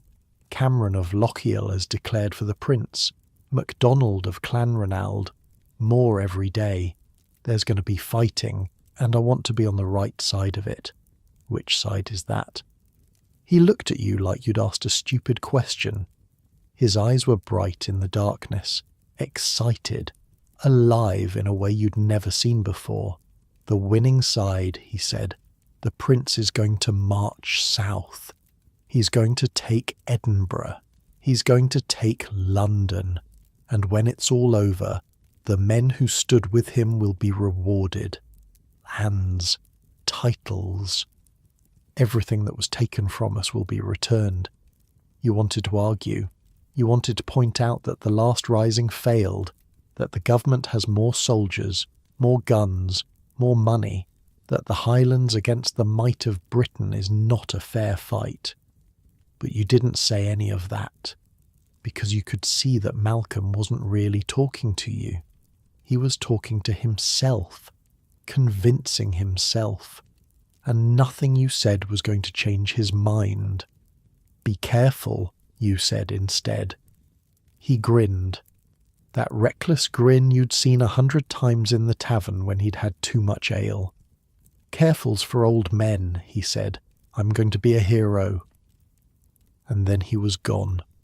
Down the stairs, out into the night, heading for the Highlands where an army was supposedly gathering around a prince most people had never seen. His few possessions bundled in a cloth sack over his shoulder, his footsteps fading into silence. You didn't sleep the rest of that night. Mr. Crawford was furious when he found out. An apprentice abandoning his contract is a serious matter. There are guild rules, legal consequences, penalties that can follow a man for the rest of his life. But what can he do? Send the constables after Malcolm? Report him to the authorities? In these times, when nobody knows who's loyal to whom, that kind of action could bring trouble nobody wants. The constables might start asking questions. They might wonder why Mr. Crawford's apprentice ran off to join the rebels. They might wonder what Mr. Crawford himself thinks about the Stuart cause. So Malcolm's name is simply not spoken anymore. His pallet is empty. His tools are given to Duncan, who's recovered enough to work again. Life goes on, the way life always goes on. But you think about him. Every night lying in the dark you wonder where he is, whether he's reached wherever he was going, whether he's picked up a sword or a musket and joined the prince's army, whether he's still alive. The Highlands are a long way from Edinburgh, and the news that comes from there is scattered and unreliable.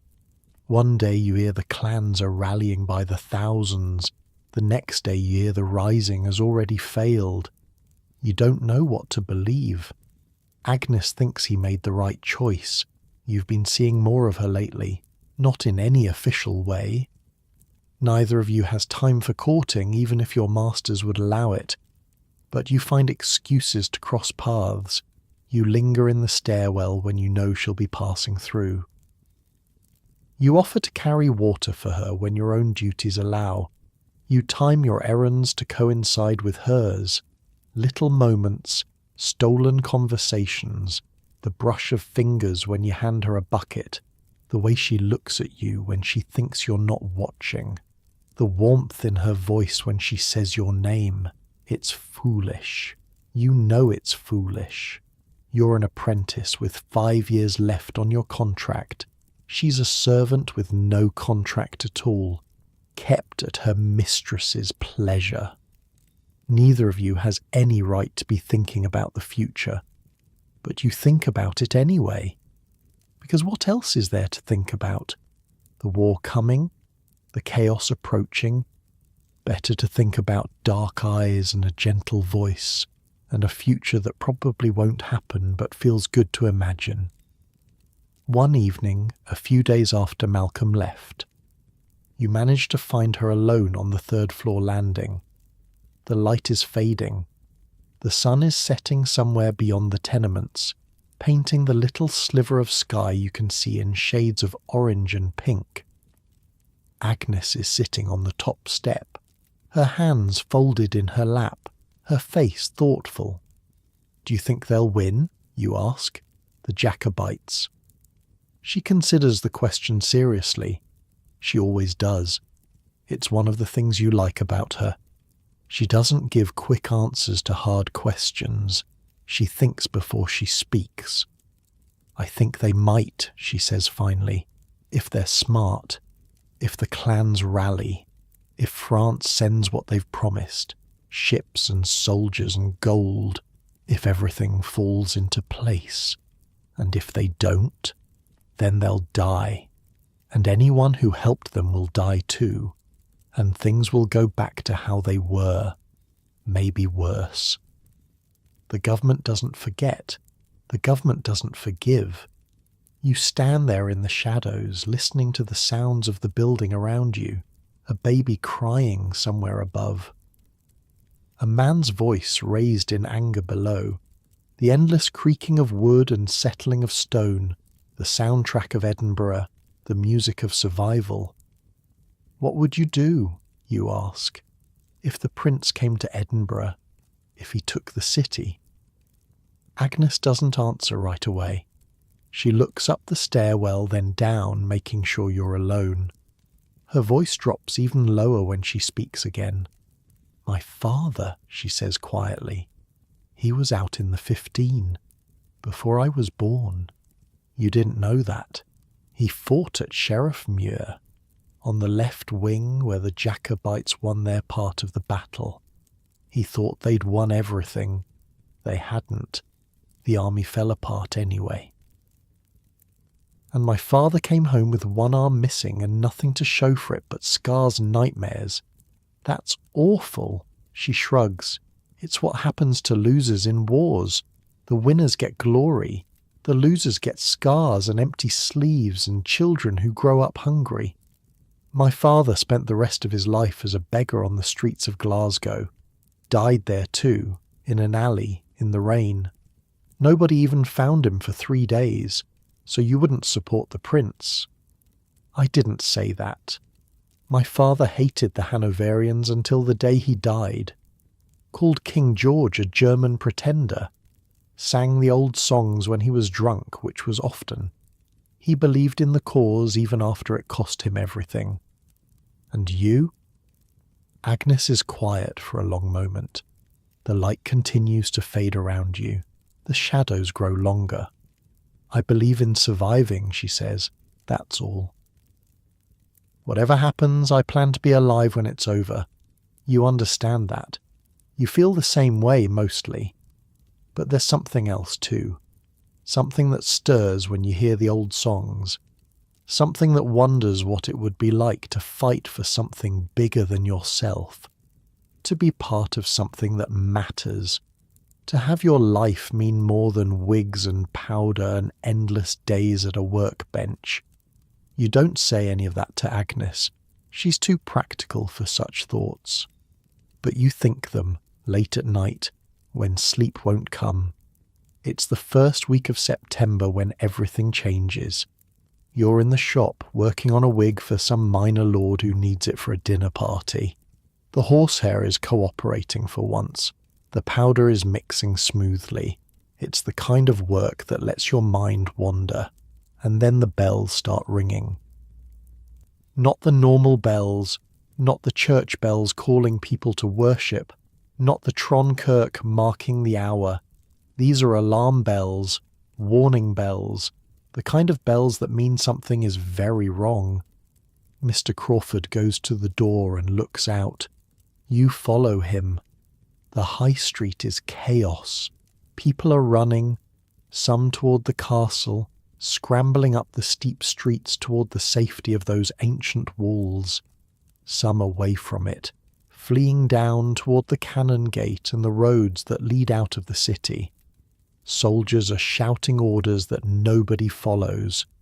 A sedan chair tips over as its carriers flee, spilling an elderly woman onto the cobblestones. Nobody stops to help her. She lies there screaming while the crowd surges around her. What's happening, you ask? A man runs past. He's dressed like a clerk, ink stains on his fingers, spectacles knocked askew on his face, terror in his eyes. "The Jacobites," he shouts. "They've beaten the army. They're coming." Beaten the army? The government sent an army north to stop the prince. General Cope, they called him. Sir John Cope. He was supposed to crush the rebellion before it could spread. He had trained soldiers, regular infantry, artillery, cavalry, everything the ragtag Highland army didn't have. But something went wrong. Later, you'll learn the details. A battle at a place called Preston Pans, just a few miles east of Edinburgh. The Highland charge, terrifying and unstoppable. Government troops breaking and running after barely 10 minutes of fighting. Cope himself fleeing on horseback while his army dissolved behind him. But right now, all you know is that people are panicking. That the prince's army is somewhere close. That the defenders who were supposed to protect Edinburgh been scattered like leaves in a storm. That everything you thought you knew about how the world worked has been turned upside down in a single morning. "Go inside," Mr. Crawford says. His voice is calm. Too calm.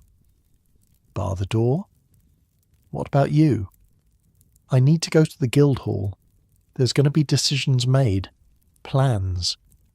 He grabs his coat and wig and disappears into the chaos, leaving you standing in the doorway of the shop. You should go inside. Bar the door like he said. Hide and wait until whatever's happening outside is over. But instead, you step out onto the high street. The flow of people has found a direction now. Most are heading up toward the castle. The castle is the safest place in Edinburgh. Those walls have stood for centuries. Those gates have held against siege after siege. If anywhere can hold against the Highlanders, it's the castle. But the castle can't hold everyone. There are 50,000 people in this city, and the castle garrison can barely hold a few thousand at most.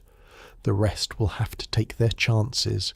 You push against the flow, heading downhill, toward the Cannon Gate, toward Holyrood Palace, where the ancient kings of Scotland once held court, toward wherever Agnes is. The crowd's thin as you get further from the castle. Down here, people aren't running. They're standing in doorways, watching, waiting. Some of them are smiling. Not everyone in Edinburgh is loyal to King George. You find Agnes on the third-floor landing exactly where you hoped she'd be. She's calm, calmer than you, certainly. Her mistress is in hysterics somewhere in the apartment, wailing about invasion and murder and the end of civilization. But Agnes stands at the window, looking out at the city with an expression you can't quite read. "They won," she says when she sees you. "The prince, the Jacobites, Preston Pans. I heard from a footman who came running from the high street. The government army's destroyed. General Cope is running for his life, and the prince is coming here. What happens now? Now?" She turns to face you. Her dark eyes meet yours. "Now we find out what kind of city this is." Through the window you can see smoke rising from somewhere to the east. The sound of bells has faded to a distant clamour. The sun is setting behind the castle, painting the sky in shades of red and orange. It looks like the city is on fire. It looks like the end of the world, but it's not. It's just the beginning of something, a city trapped between its medieval past and something new, something nobody asked for but everyone's going to have to live with. The prince is coming, and Edinburgh will never be the same. The Highlanders come at dawn. You're awake when it happens. Haven't slept much, honestly. The whole city has been holding its breath since the news from Preston pans, waiting to see what comes next. And now it's here. You're at the window of your 5th floor room when you see them, a column of men marching down the cannon gate from the east. Not soldiers in the way you understand soldiers. No neat red coats, no polished boots, no drums beating time. These men wear kilts and plaids in colours that seem strange against the grey Edinburgh stone.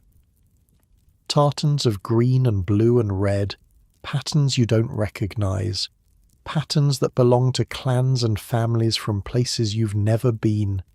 The Highlands, that wild country to the north where the old ways still hold. They carry swords at their hips. Claymores, Malcolm called them once. Great 2-handed blades that can cut a man in half. Some carry muskets, some carry axes, some carry round shields studded with metal. One man, taller than the rest, carries a weapon you've never seen before. A long pole with a curved blade at the end. A Lochaber axe, you'll learn later. Good for pulling men off horses. They move like water flowing downhill. No formations, no marching in step, no drums or fifes. Just a steady stream of men who look like they've been walking for days and could walk for days more. Their faces are weathered. Their clothes are travel-stained. Some are barefoot despite the cold cobblestones, and they're singing. It's not a marching song like the government soldiers sing. It's something older, something that rises and falls in patterns you don't understand, in words you can't follow. A song in Gaelic, the old tongue, the language of the mountains. It sounds like sadness and defiance mixed together. Duncan joins you at the window. He's been recovering well, strong enough to work again, though he still tires quickly. Jesus, he says quietly. You don't say anything. There's nothing to say. The Netherbow port stood open for them. That's the gate at the eastern end of the high street, the boundary between Edinburgh proper and the Cannon Gate beyond. Someone opened it in the night, someone loyal to the prince, or someone who saw which way the wind was blowing and made a practical decision. Either way, the city is theirs now. Within an hour, the Highland army has spread through Edinburgh like spilled wine on a tablecloth. They're everywhere, in the closes and wynds, on the high street, in the grass market, gathered in groups talking in a language you don't understand. Gaelic, Agnes told you once, the old tongue, the language of the mountains. Some Edinburgh folk watch from doorways with expressions of fear. Others watch with something closer to hope. And some, the practical ones, are already figuring out how to do business with the new arrivals. War changes things, but commerce adapts. Mr. Crawford keeps the shop closed that first day. He stands by the window, watching the street, his face unreadable. Will they loot? You ask. He shakes his head slowly. The prince wants to be king. Kings don't. He's right, as it turns out.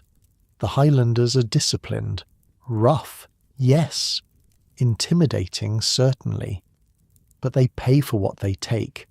They don't force their way into homes. They don't hurt people who don't give them reason to. That first night, the prince himself enters Edinburgh. You don't see it happen.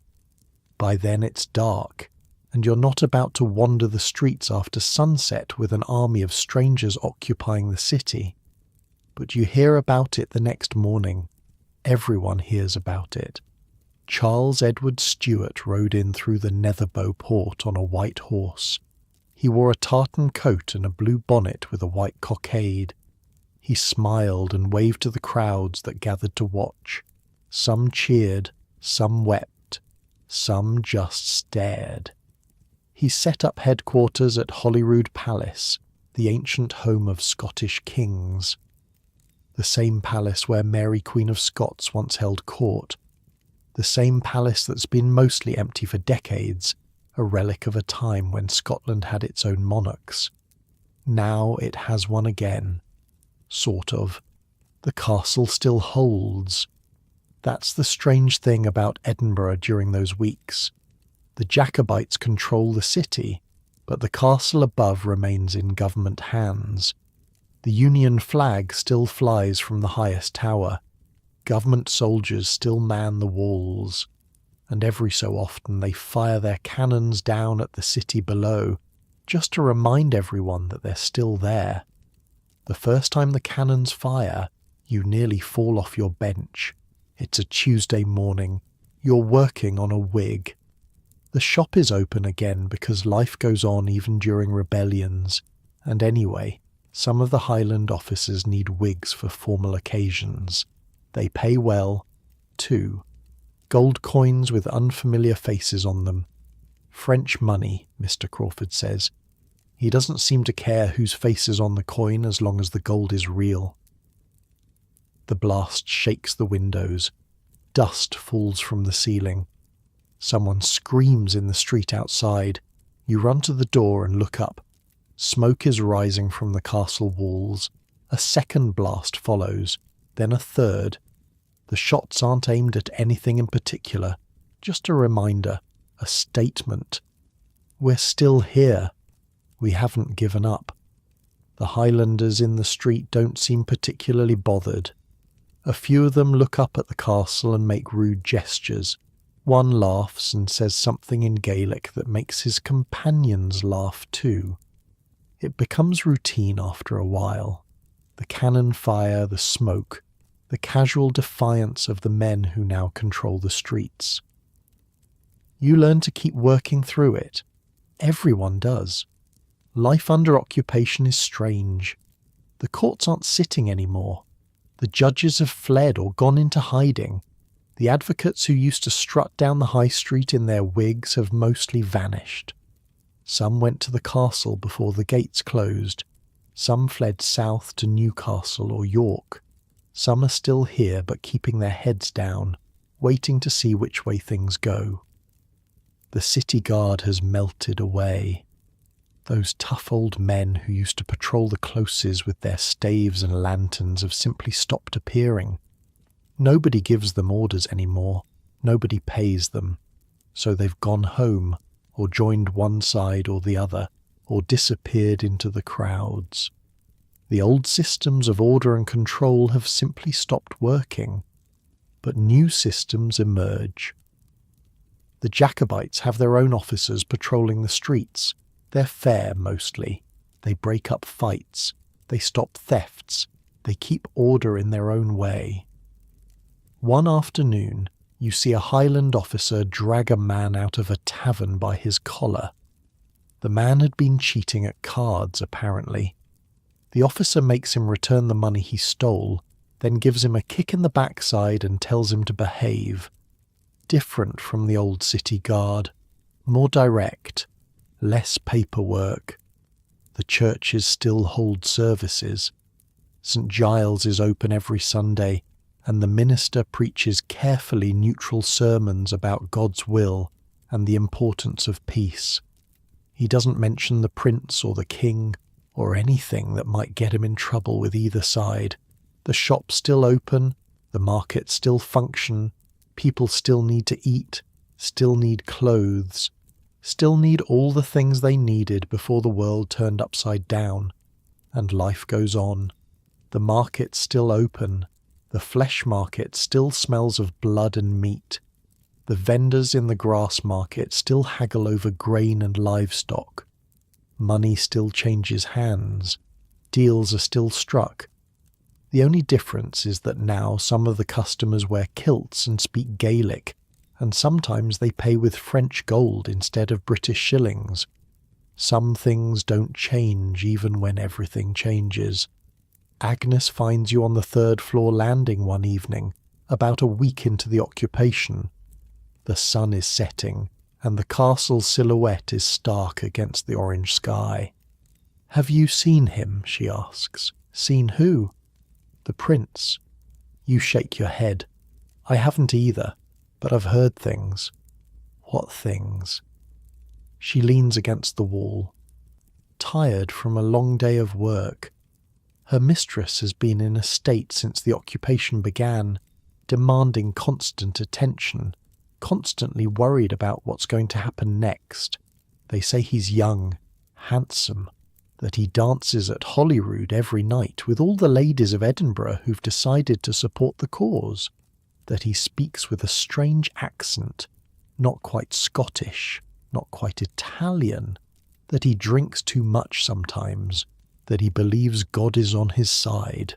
Sounds like a lot of rumours. Agnes smiles faintly. Everything's rumours now. Nobody knows what's true and what's not. We just have to wait and see. She's quiet for a moment. Malcolm's with them, she says. Someone saw him in the street wearing a sword and a white cockade. Is he all right? Looked healthy enough. Looked happy even. Like he'd found something he was looking for.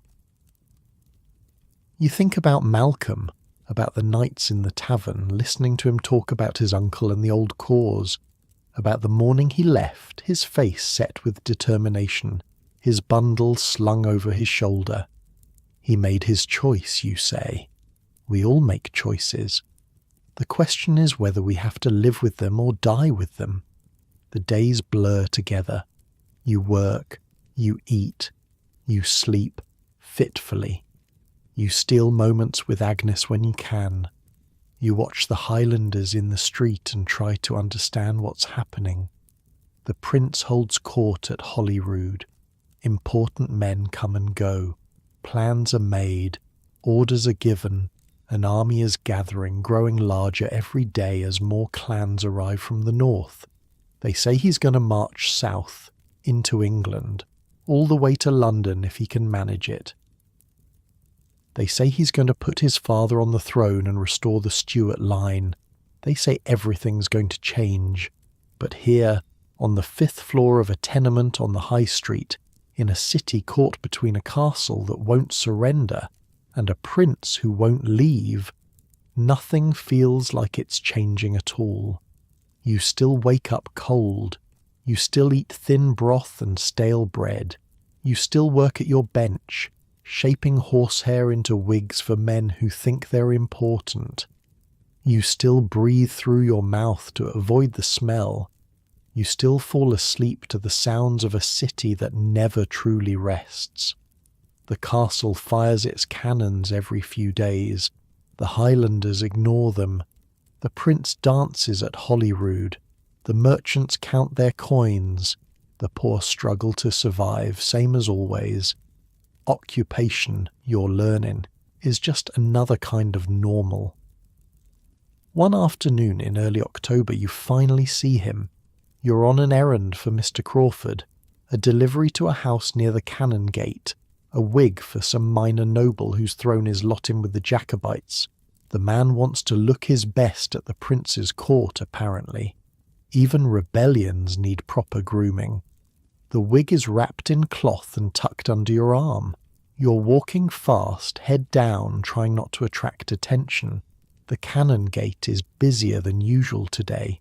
More soldiers, more horses. Something's happening. And then you hear cheering. You look up. A procession is coming up the Cannon Gate from Holyrood. Horsemen first, sitting tall on their mounts, swords at their sides. Then footmen in mismatched uniforms, some wearing the white cockade, some carrying flags. Then a coach pulled by matched grey horses, the finest horses you've seen since the occupation began. People are lining the street, some cheering, some waving white handkerchiefs, some just watching with expressions you can't read. A woman near you is crying. An old man has taken off his hat and is holding it over his heart. And there, riding at the head of the procession, is a young man on a grey horse. He's wearing a tartan coat over a white shirt, the fabric fine enough that it catches the light. A blue bonnet with a white cockade sits at an angle on his head. He's smiling, waving to the crowd, every inch the confident prince. The rightful king, his supporters would say. The pretender his enemies would call him. He's also younger than you expected, mid-20s maybe. 24, someone said, younger than Malcolm. Younger than some of the men who've come to fight for him, handsome in a soft, almost pretty way. There's a look about him that reminds you of the portraits you've seen in wealthy homes, a look of breeding, of noble blood. But there's something else too, something about his eyes that catches your attention, something distant, like he's not entirely here, not entirely looking at the people cheering for him, but at something beyond them, a vision only he can see, a crown that doesn't exist yet, a throne in London that he believes is rightfully his. For a moment his gaze sweeps across the crowd and lands on you. You freeze. The noise of the crowd fades. The cheering becomes a distant roar. For that single heartbeat, there's only you and the prince, separated by a few feet of cobblestone and a gulf of wealth and birth and destiny. His eyes are blue, pale blue, like winter sky. Then his gaze moves on, his smile unchanged, his hand still waving. You're nobody, just a wig-maker's apprentice in a crowd of hundreds. He's already forgotten you exist, but you won't forget him. You deliver the wig, you collect the payment, you walk back to the shop in a daze. The streets are quieter now, the procession has moved on, the crowds have dispersed. Edinburgh is settling back into its new normal, occupation, waiting, not knowing what comes next. Above you, the castle still squats on its massive foundation, 300 feet of stone and defiance. The Union flag snaps in the wind.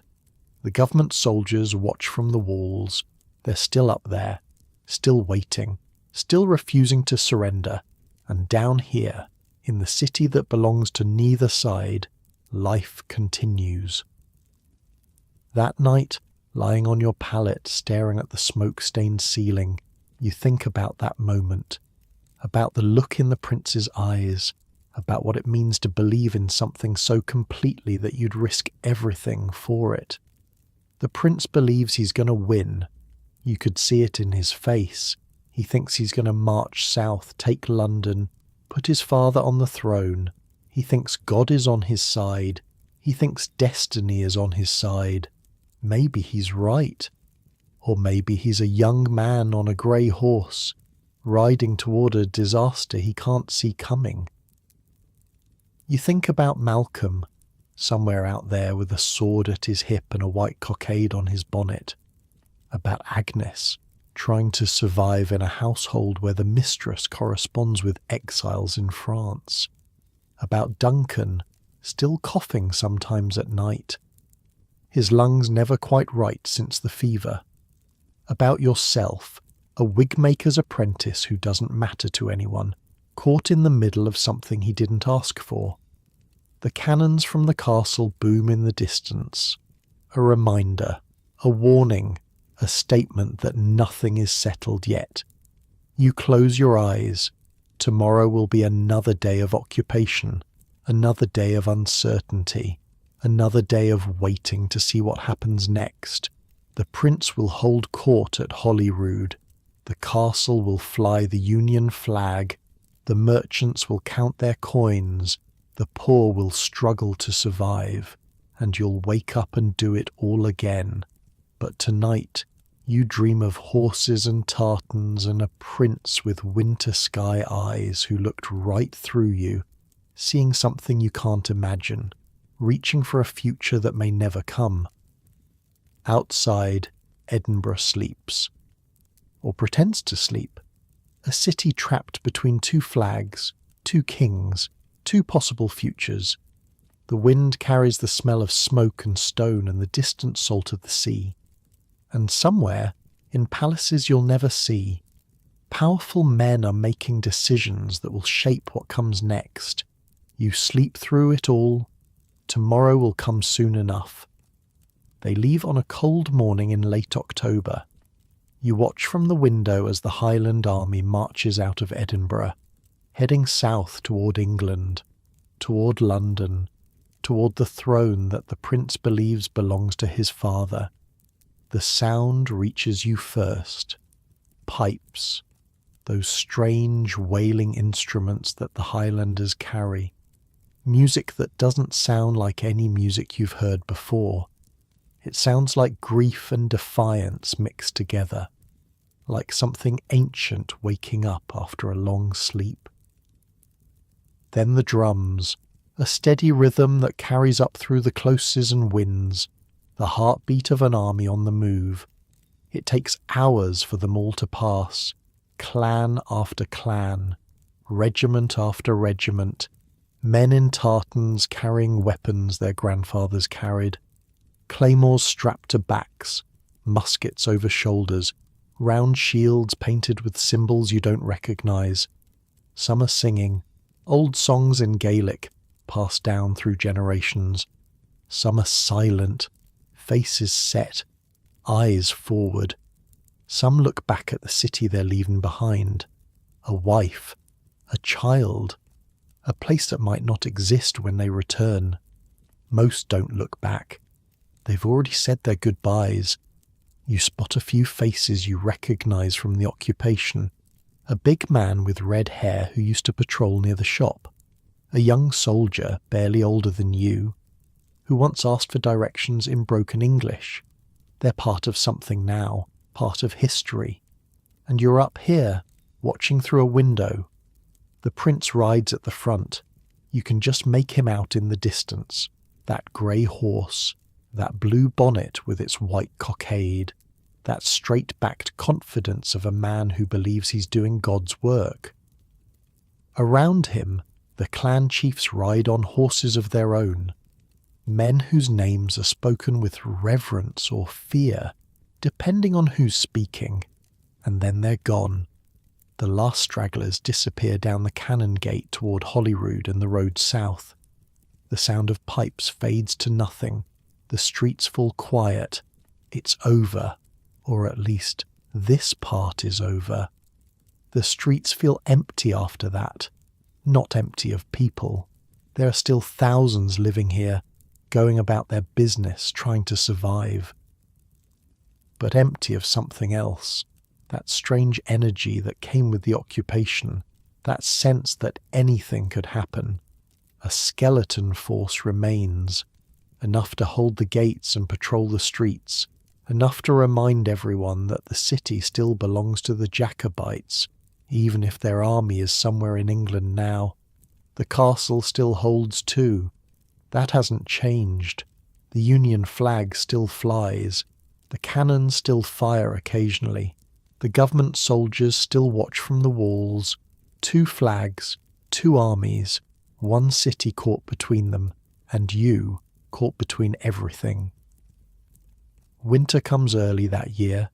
The first snow falls in November. Not much, just a dusting that melts by noon. But it's enough to remind everyone what's coming. The cold that kills, the darkness that stretches from mid-afternoon to mid-morning. The hunger that gnaws when food is scarce and prices are high. By the end of the month the snow is staying, piling up in the closes, freezing in the gutters, turning the cobblestones into treacherous sheets of ice. You wear everything you own at once. 2 shirts, your coat, a scarf that Agnes gave you, knitted from scraps of wool she saved from her mistress's cast-offs. It's not enough. It's never enough. The cold finds its way through every layer. At night, you and Duncan and William pile your blankets together.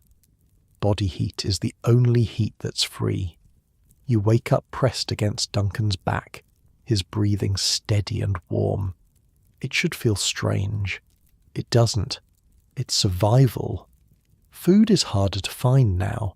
The flesh market has less meat. What's there costs more. Mistress Crawford stretches the broth thinner and thinner, adding water until it's barely more than flavoured heat. You eat it anyway. You'd eat anything. You spend more time in the shop now. Mr. Crawford doesn't have as many customers as before. The wealthy Jacobites who needed wigs for court have marched south with the army. The advocates and judges who used to buy from him are hiding or fled. Business is slow, but slow is good. Slow means time. Time to sit at your bench and think. Time to watch the snow fall outside the window, drifting down past the stone facades of the buildings across the street. Time to wonder where Malcolm is, whether he's still alive, whether the army has reached London yet. Time to imagine other lives, other futures, other versions of yourself in other places. Time to see Agnes. She comes by most evenings now, not openly. That wouldn't be proper. But she finds excuses, bringing herbs for Duncan, who still coughs sometimes, delivering a message from her mistress to someone in the building, just passing through on her way somewhere else. You meet on the third-floor landing. Your place now, yours and hers. A few stolen minutes in the half-dark, talking in whispers, standing close enough that you can smell the lavender she uses to scent her mistress's linens. What do you talk about? Everything. Nothing. The small details of your days, the work that never ends, the food that's never quite enough, the cold that seeps through stone walls and wooden floors. She tells you about her mistress, an older woman, widowed twice, who spends her days writing letters and receiving visitors. A woman with dangerous friends in dangerous places.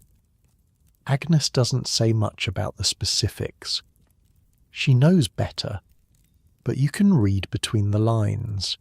You tell her about the shop, about Mr. Crawford's silences and Mistress Crawford's stinginess, about Duncan's cough that won't quite go away, about William's endless reading, his lips moving silently as he works through his Bible.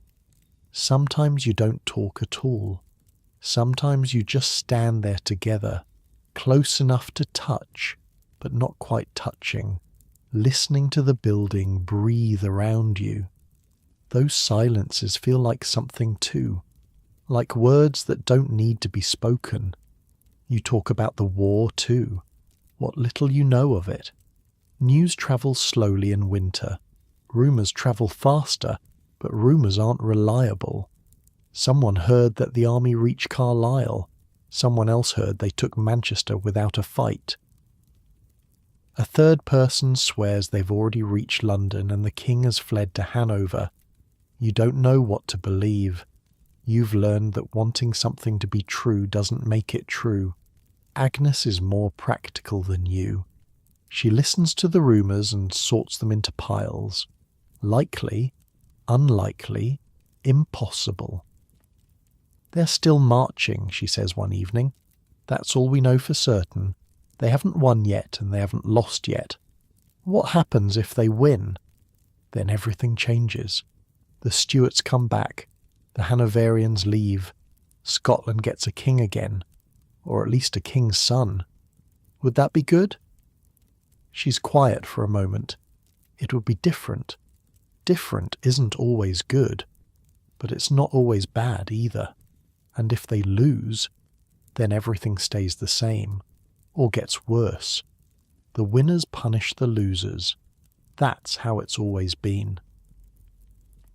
You stand there in the shadows, listening to the buildings settle around you, footsteps above, voices below, the eternal sounds of people living on top of each other, sharing walls and floors and the air they breathe.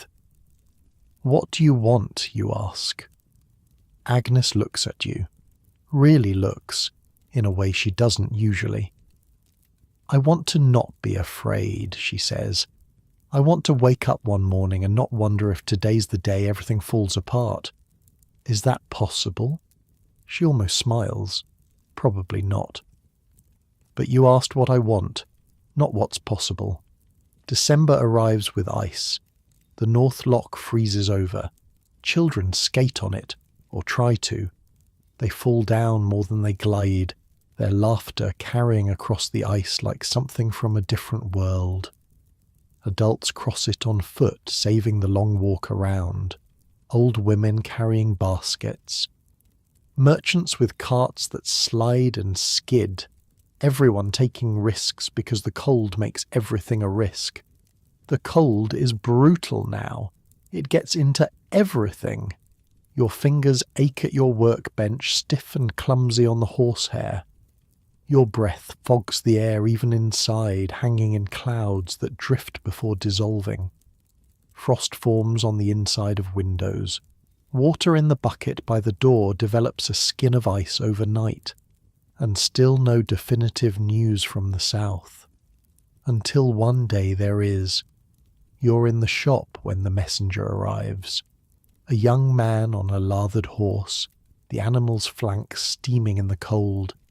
He's riding up the high street from the Cannon Gate, shouting something you can't quite make out. His voice is hoarse. He's been shouting for a while. People emerge from doorways, coats pulled tight, breath pluming. They gather in the street despite the cold, drawn by the urgency in the messenger's voice.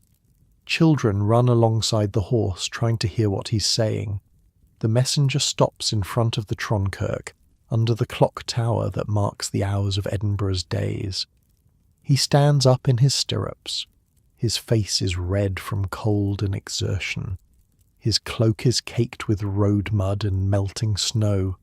He delivers his news in a voice loud enough for everyone to hear. Derby. The army reached Derby, a town in the heart of England, maybe 120 miles from London, closer than any Scottish army has come in generations, closer than anyone thought possible when they marched out of Edinburgh in October. But they're not going further, they're turning back. A murmur runs through the crowd. Some people gasp, some swear. One woman starts crying, though you can't tell if it's relief or grief. A man near you spits on the ground and mutters something about cowards. The messenger doesn't know all the details. Something about the promised French support never arriving. Ships that were supposed to land on the English coast, carrying soldiers and gold, but never came. Something about the English Jacobites not rising up the way the prince expected. They were supposed to flock to his banner. They didn't. Something about the generals overruling the prince and insisting on retreat. A council of war where the men who'd fought in real wars told the young prince that going forward meant death. It doesn't matter why. What matters is that it's over. Oh, the army's still intact, still fighting apparently, still retreating north towards Scotland with government forces pursuing. But the dream of taking London, putting the Stuarts back on the throne, that dream died somewhere on the road between Derby and Carlisle, in a council of war held in a cold English town while the prince raged and wept. The crowd disperses slowly. Some people look relieved, some look devastated. Some, the practical ones, are already calculating what this means for business, for politics, for survival. You walk back into the shop and sit down at your bench. Mr. Crawford comes in a few minutes later. His face is unreadable. "You heard?" you ask. He nods. "What now?" "Now?" He pulls off his gloves, hangs up his coat. "Now we wait. The army will come back to Scotland. There'll be more fighting, more chaos, and eventually one side will win and the other side will lose. And us?" He looks at you with something that might be pity. "We survive. That's what people like us do. The lords and princes fight their wars and people like us try not to get crushed underneath." He picks up a wig that's been waiting for its final touches, turns it over in his hands. "Get back to work," he says. "Whatever happens next, people will still need wigs. You get back to work."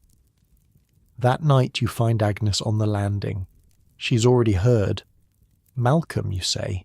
He's with the army. He's coming back this way, if he's still alive. You don't want to think about that. Agnes is quiet for a long moment, longer than usual. My mistress has been burning papers, she says finally, all day. Everything her brother ever sent her from France. She's afraid of what happens when the government comes back. Will they come back? She shrugs. The prince is retreating. The army is falling back. Sooner or later the government wins or the Jacobites win, and right now it's not looking good for the Jacobites. You stand there in the dark. The building creaks around you. Someone's cooking something that smells like cabbage and hope. If things go bad, you say, really bad. What will you do? Agnes doesn't answer immediately. When she does, her voice is barely above a whisper. There's a cousin in Glasgow, on my mother's side. She's married to a shopkeeper there. Nobody important, nobody political. You could go there. Maybe. If I had to. If things got dangerous. She looks at you. What about you? You haven't thought about it. Not really. You've been so focused on surviving day to day that the idea of running, of starting over somewhere else hasn't crossed your mind. I don't know, you admit. I'm bound to Mr. Crawford for 5 more years. I can't just leave. You can if staying means dying. You don't have an answer for that. Above you, someone opens a door. Footsteps on the stairs. You both go quiet until the person passes. I should go, Agnes says, but she doesn't move. Not right away. Jamie. Yeah? Whatever happens. Whatever comes next. I'm glad we met. I'm glad you're here. And then she's gone. Down the stairs. Back to her mistress and the burning papers and whatever comes next. You climb up to your room. Duncan is asleep, his breathing steady, his face peaceful in the candlelight. William is reading his Bible by candlelight, his lips moving silently, his finger tracing lines of scripture. The empty space where Malcolm's pallet used to be feels larger than it should, a gap where a person used to exist. You lie down and stare at the ceiling. The smoke stains make patterns up there, shapes that change depending on how you look at them. A face, a horse, a crown. Your eyes find different pictures every night. Derby, 120 miles from London, so close, and now retreating. Somewhere out there, an army is marching north through the winter, sleeping in fields, crossing frozen rivers, fighting rearguard actions against government cavalry. Somewhere out there, Malcolm is carrying a sword he may or may not have used. Is he wounded? Is he afraid? Is he still singing those old songs, the ones about glory and victory? Somewhere out there, a prince is watching his dream collapse. The young man with the pale blue eyes, the one who looked through you on the cannon gate, the one who believed God was on his side.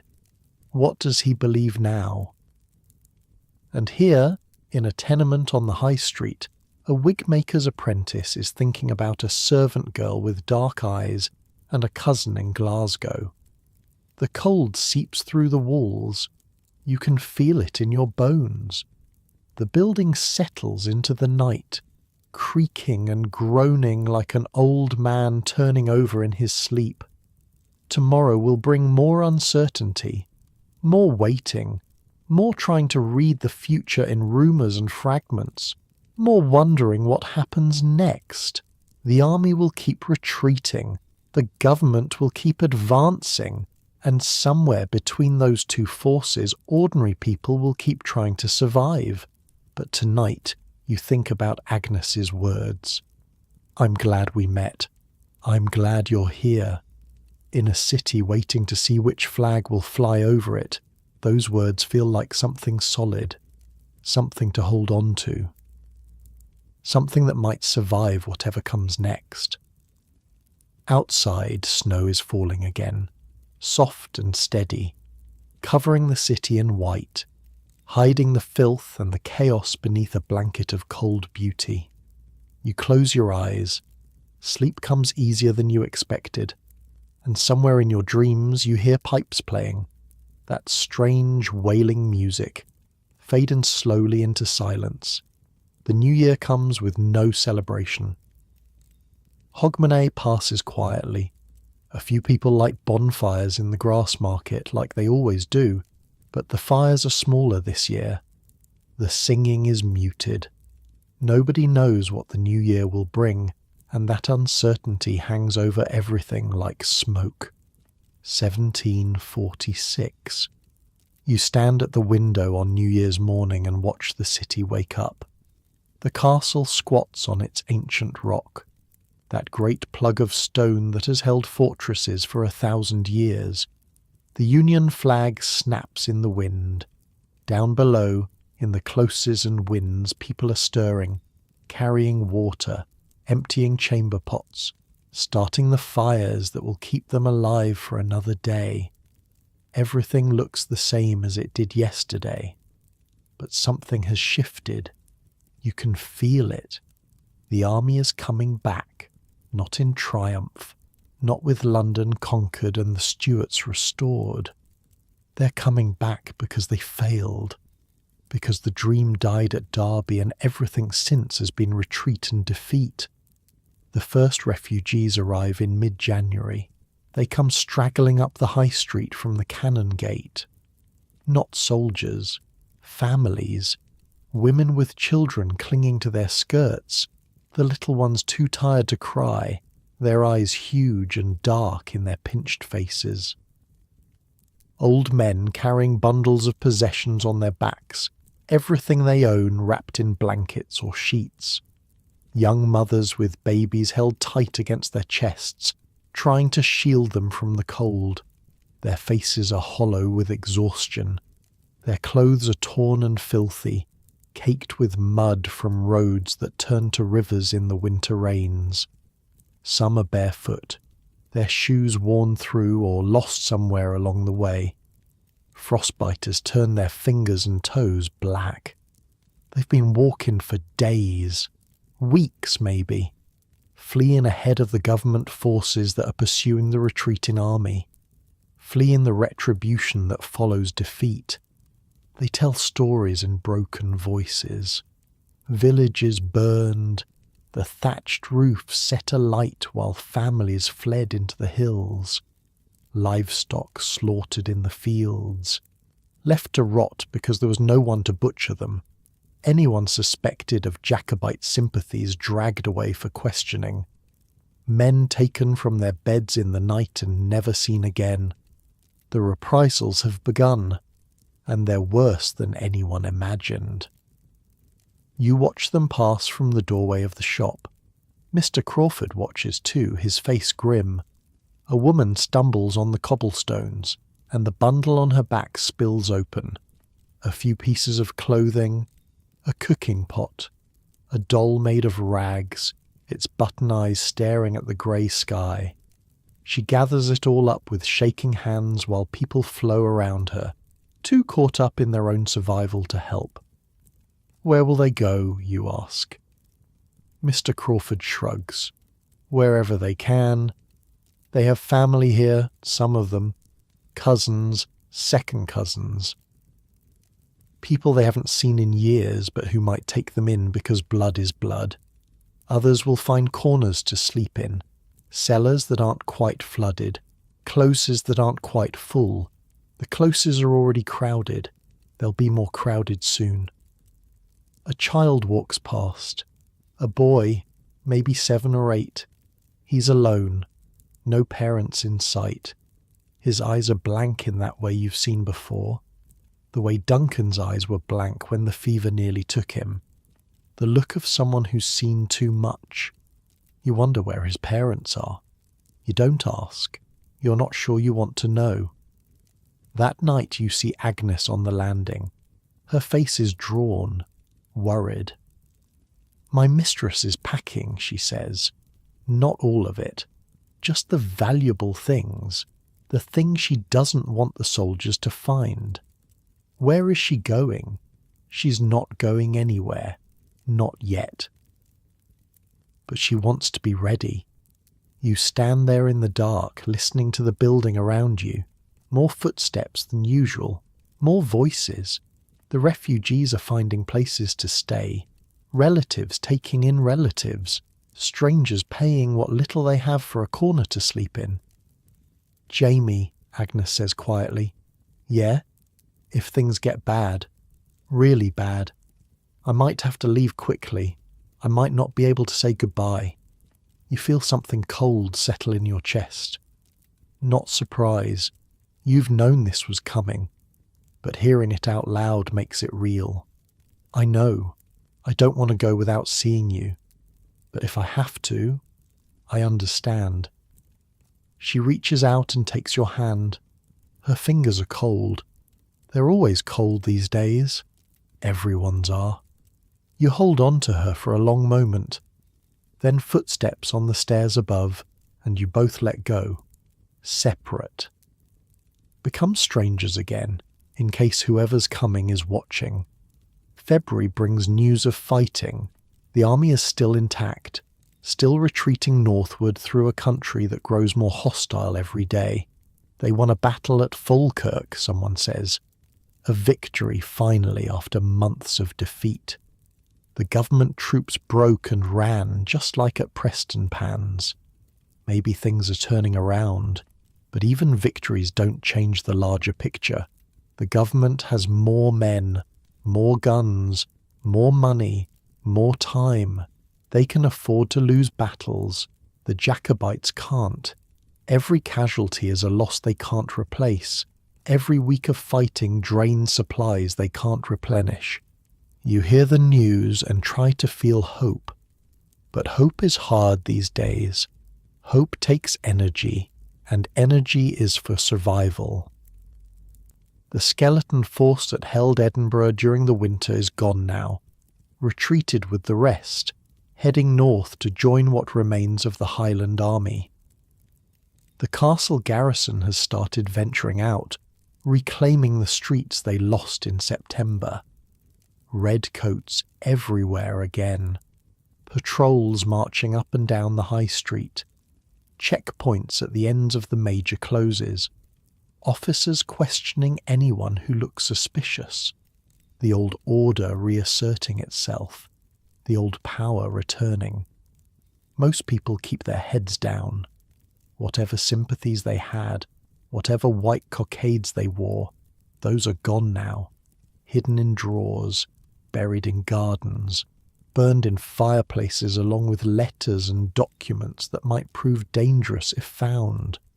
Nobody wants to be found on the losing side.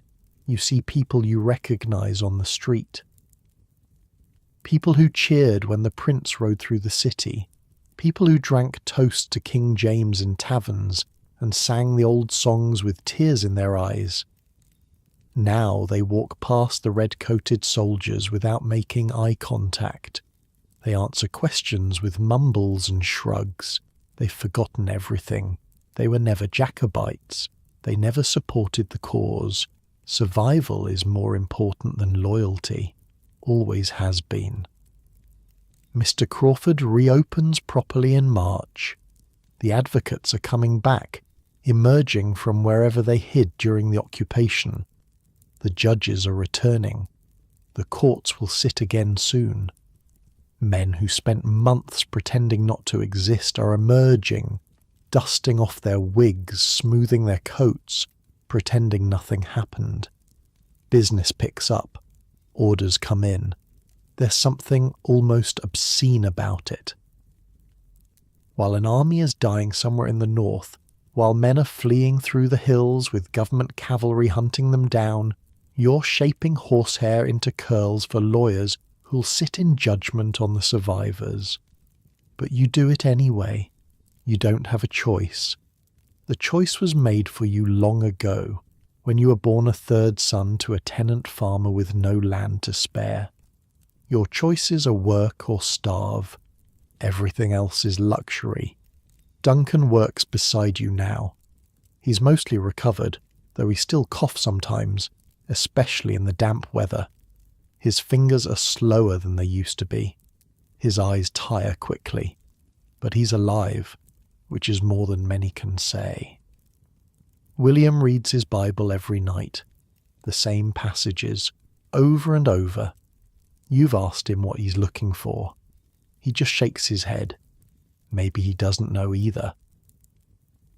The spring rains come, cold and relentless. The closes become rivers of mud and worse. The stench, dampened by the winter cold, rises again as the temperatures climb. Everything smells like rot and waste, and too many people crammed into too small a space.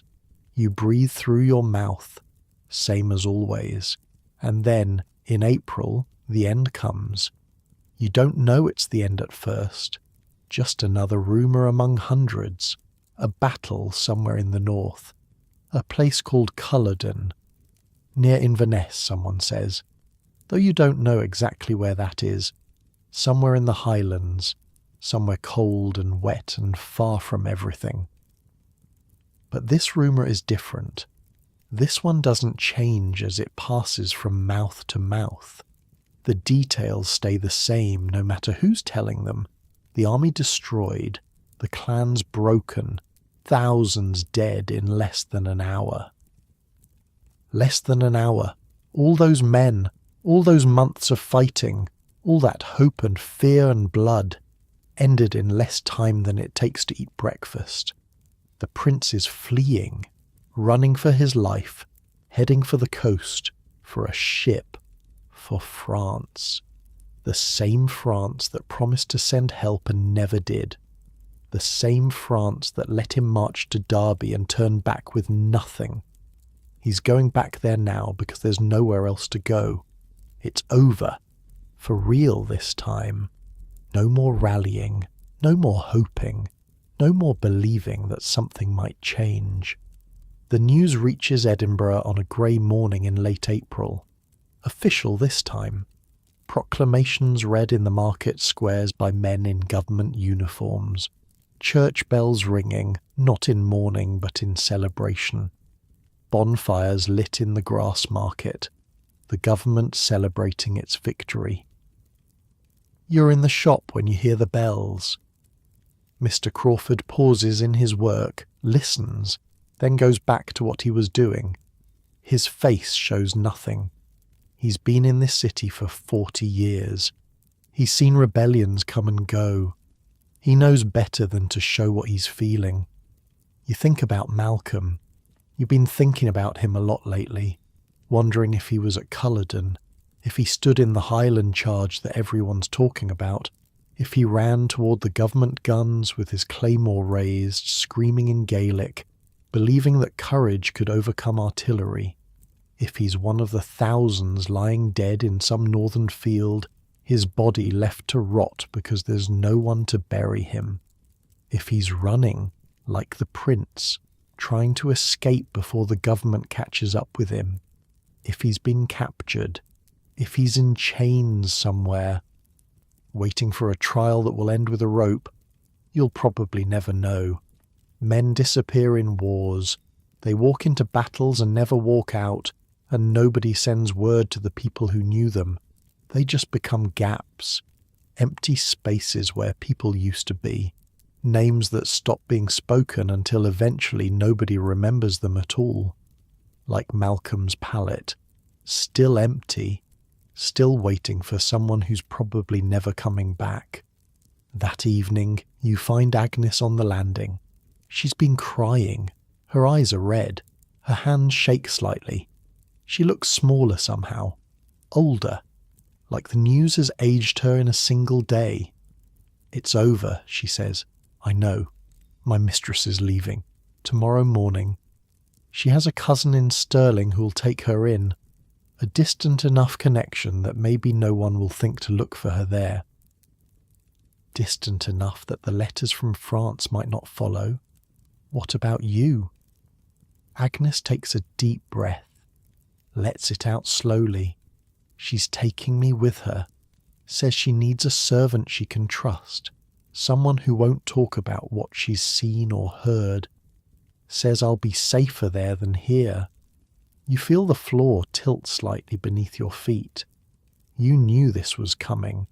You've known for months. Ever since she mentioned that cousin in Glasgow. Ever since she started talking about what happens if things get bad. But knowing something and feeling it happen are different things. When do you leave? Dawn. Before the patrols are properly out. Before anyone's asking questions about who's going where and why. You stand there in the half dark. The building creaks around you. Someone's baby is crying 3 floors up. That thin, exhausted wail that means hunger or sickness or both. A man's voice is raised in anger somewhere below. The sounds of life going on, oblivious to the ending that's happening right here, on this landing, between 2 people who found each other in the middle of chaos. The light from somewhere below catches Agnes's face, her cheekbones sharp under the skin, her eyes dark and deep.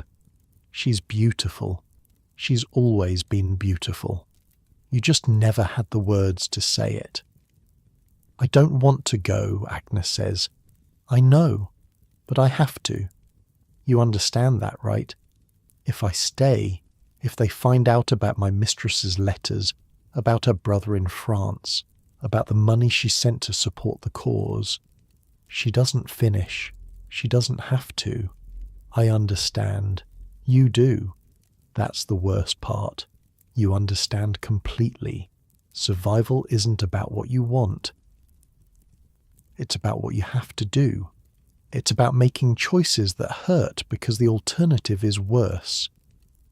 Agnes steps closer, close enough that you can see the tears on her cheeks, the way they catch the faint light, close enough that you can smell the lavender she uses in her mistress's linens, close enough that if you reached out you could touch her, hold her, pretend for a moment that nothing is ending.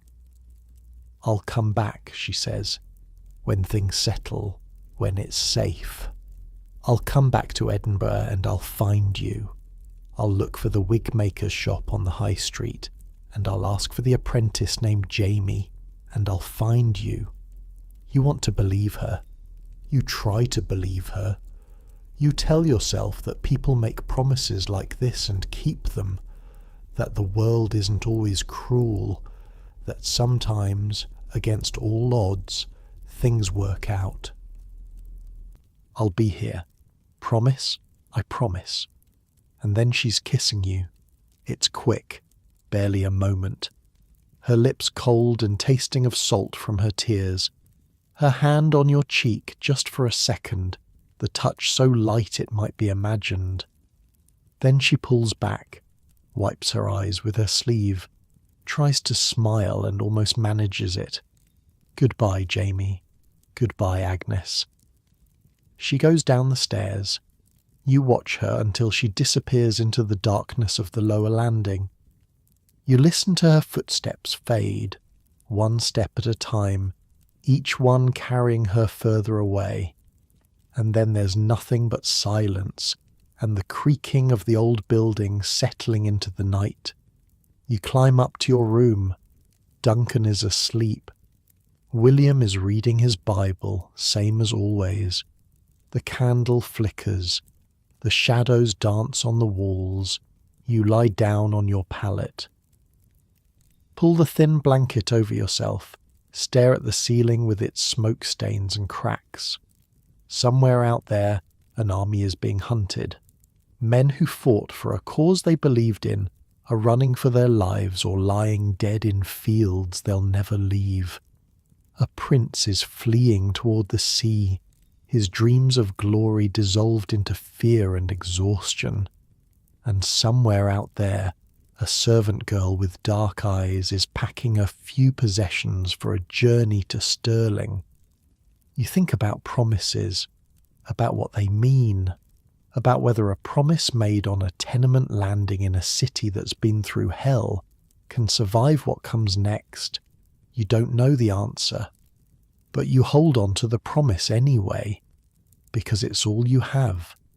Outside, the rain continues to fall, soft and steady, washing the blood and the chaos down the gutters and into the streets where it will flow toward the sea. Edinburgh sleeps, or pretends to sleep, a city that has seen too much, that has been occupied and fought over and used as a pawn in a game played by kings and princes. And in the morning, when the sun rises over the rooftops and the castle's shadow stretches across the old town, Agnes will be gone. But you'll still be here, still making wigs, still surviving. That's what people like you do. The candle burns down to nothing. The room goes dark. You close your eyes. Sleep comes slowly, but it comes. And in your dreams, you see a landing on the 3rd floor. A girl with dark eyes. A promise that might mean something, or might not. Time will tell. The prisoners come in May. You see them from the shop window. A long column of men shuffling up the high street, their hands bound with rough rope that's cut into their wrists, their clothes torn and filthy from weeks of marching. Government soldiers walk on either side, muskets ready, bayonets fixed. Their red coats are bright against the grey Edinburgh stone. They look well fed, rested, victorious. Everything the prisoners are not. These are the survivors. The ones who didn't die at Culloden, cut down by artillery or bayoneted where they fell. The ones who were captured in the weeks that followed, hunted through the glens and mountains like animals, tracked by dogs, betrayed by neighbours, starved out of hiding places in caves and bothies. They don't look like an army anymore. They look like ghosts. Some of them can barely walk. They lean on each other, stumbling over the cobblestones that you've walked 1,000 times. Their bare feet leave bloody prints on the stone, toes blackened by frostbite, ankles swollen and raw. One man falls, and a soldier kicks him until he gets back up. The column keeps moving. Nobody stops. Their eyes are empty. The look of men who've already died in every way that matters. They've seen friends cut down beside them. They've been beaten and starved and marched for weeks. They know what's waiting for them at the end of this journey. Trial, execution, or worse, transportation to the colonies, to work as slaves on sugar plantations until the heat and the labour kill them. Some of the prisoners are young, younger than you. Boys who picked up swords because their fathers told them to, because the clan chief called, because they believed in something bigger than themselves. Now they're shuffling toward their deaths with the same blank expressions as the old men beside them. People gather on the street to watch. Some jeer, some throw things.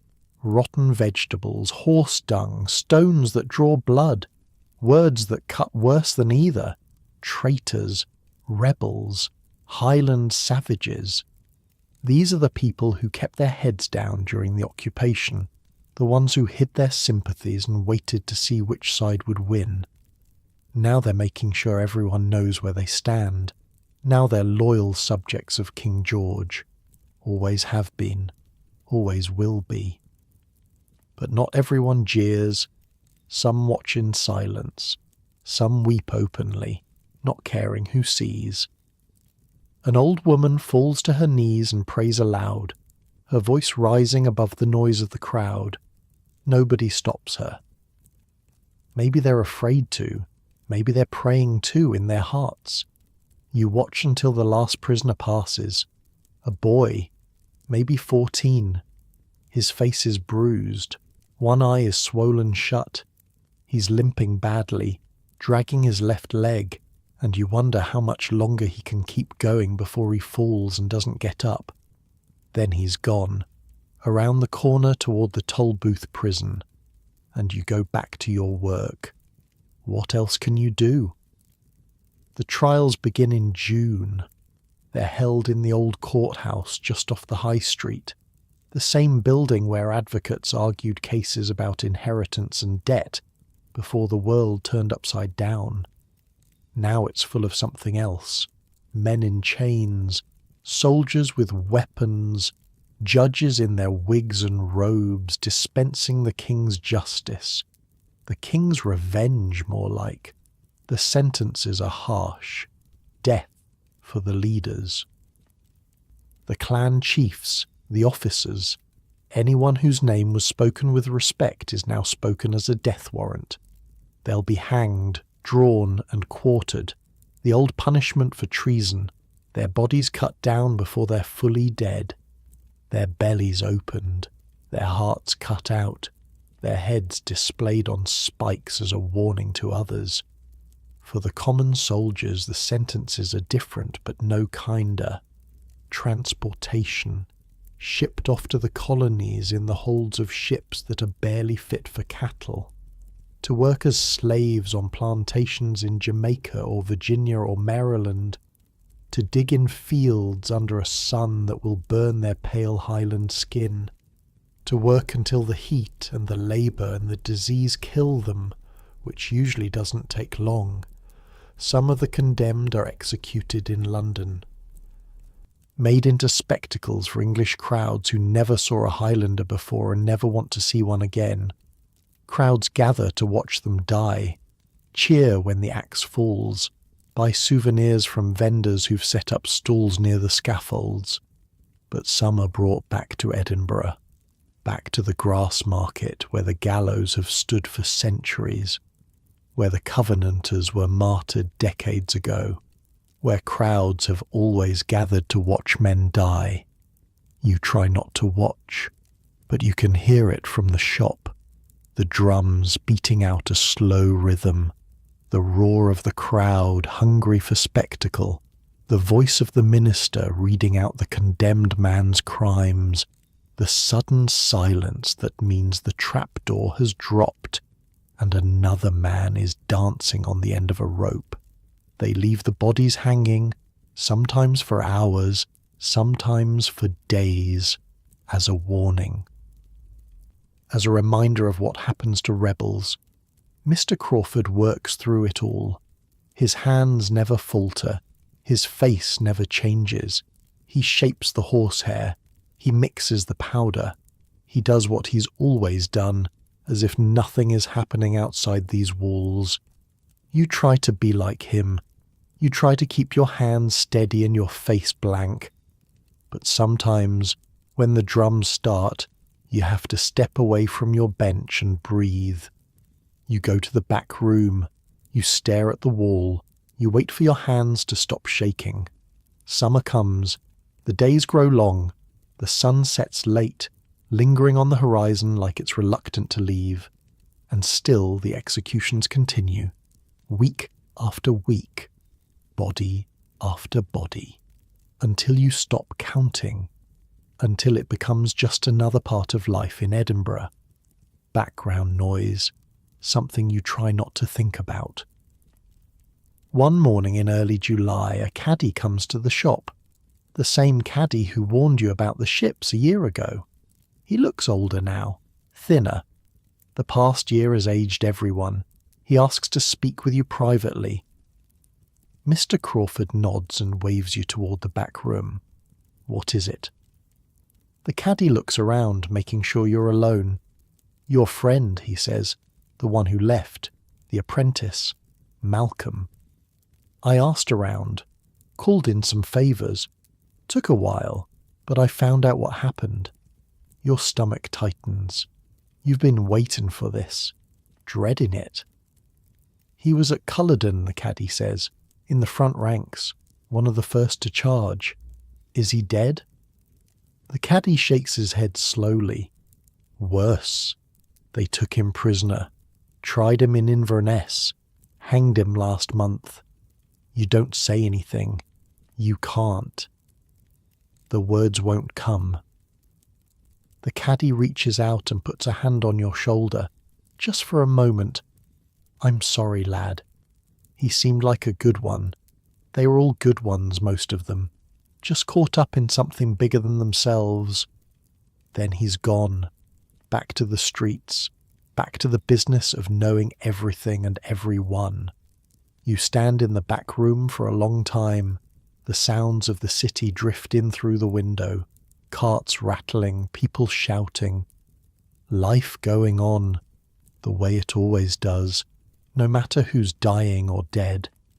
Malcolm, the one who sang the old songs in the tavern, the one who talked about his uncle's missing fingers, the one who left in the middle of the night, heading for the highlands with a bundle on his shoulder and hope in his heart. Dead now, executed. His body probably left to rot on a gibbet somewhere. A warning to anyone else who might think about rebellion. You go back to work. What else is there to do? The laws come down like hammer blows. No more tartans, no more kilts, no more plaids. The old Highland dress worn by generations is now illegal. Anyone caught wearing it faces imprisonment. 6 months for the first offence, 7 years transportation for the second. It's not just about clothes, it's about identity. The tartan patterns meant something. Each one belonged to a clan, to a family, to a place. Wearing your tartan was like wearing your history. Now that history is illegal. The bagpipes are banned too. Those strange, wailing instruments that you heard when the army first came to Edinburgh. The music that sounded like grief and defiance mixed together. They're considered instruments of war now. Weapons, almost. Anyone caught playing them can be prosecuted as a rebel. The songs are banned. The old Gaelic songs that Malcolm used to sing in the tavern, his voice low and careful, songs about heroes and battles and a homeland that is being erased. You can still hear them sometimes, late at night, in places where people think they won't be overheard. But even then, the singers are afraid. Even then, they watch the door. The clan chiefs lose their power, their ancient right to dispense justice on their lands, their authority over the men who served them. The bonds of loyalty that held Highland society together for centuries are being cut, one by one. The government calls it pacification, civilization, bringing the Highlands into the modern world. But it doesn't look like civilization. It looks like destruction. You hear stories from the north. Terrible stories. Villages burned, every house put to the torch while families flee into the hills with nothing but the clothes on their backs, cattle seized, sheep slaughtered, the livestock that people depended on for survival, killed and left to rot because there's no one to use them. People driven from land their families have worked for centuries, cleared off like vermin, sent to the coast, to the cities, to anywhere that's not home. Some try to stay. They hide in caves. They live off whatever they can find. Most of them die of cold, of hunger, of the soldiers who hunt them down and show no mercy. It's not just punishment, it's annihilation. The government isn't just defeating the rebellion. It's trying to make sure there can never be another one, and the only way to do that is to destroy the culture that produced it. The old way of life is dying. The world that Malcolm believed in, that he fought for, that he died for, it's being erased. In a generation, maybe 2, there won't be anyone left who remembers what it was like. The tartans will be forgotten, the songs will be silent, the highlands will be empty, and there's nothing anyone can do about it. The weeks blur into months. You work, you eat, you sleep, you wake up and do it again. Duncan is getting stronger. His cough is almost gone now. He works beside you at the bench, his fingers steadier than they've been since he got sick. Sometimes you catch him staring out the window, watching the street below, and you wonder what he's thinking. But you don't ask. Everyone has their own ghost now. William finishes his Bible, cover to cover, then he starts again from the beginning. He's looking for something, you realise, answers to questions he won't speak out loud. You hope he finds them. Mr. Crawford says nothing about the occupation, nothing about the trials or the executions or the laws that are reshaping the country. He comes to work, he makes wigs, he goes home. Whatever he's feeling, he keeps it locked away where no one can see it. That's how you survive in Edinburgh. You keep your head down, you do your work, you don't talk about things that might get you in trouble. August passes, then September. A year since the Highlanders first marched into the city. A year since you saw the prince on his grey horse, riding up the cannon gate with the confidence of a man who believed he was destined to be king. It feels like a lifetime ago. You still think about Agnes, at night mostly. When the building is quiet and the only sounds are Duncan's breathing and the creak of old timber, you lie on your pallet and remember her face, her voice, the cold touch of her lips on that last night. She said she'd come back. She said she'd find you.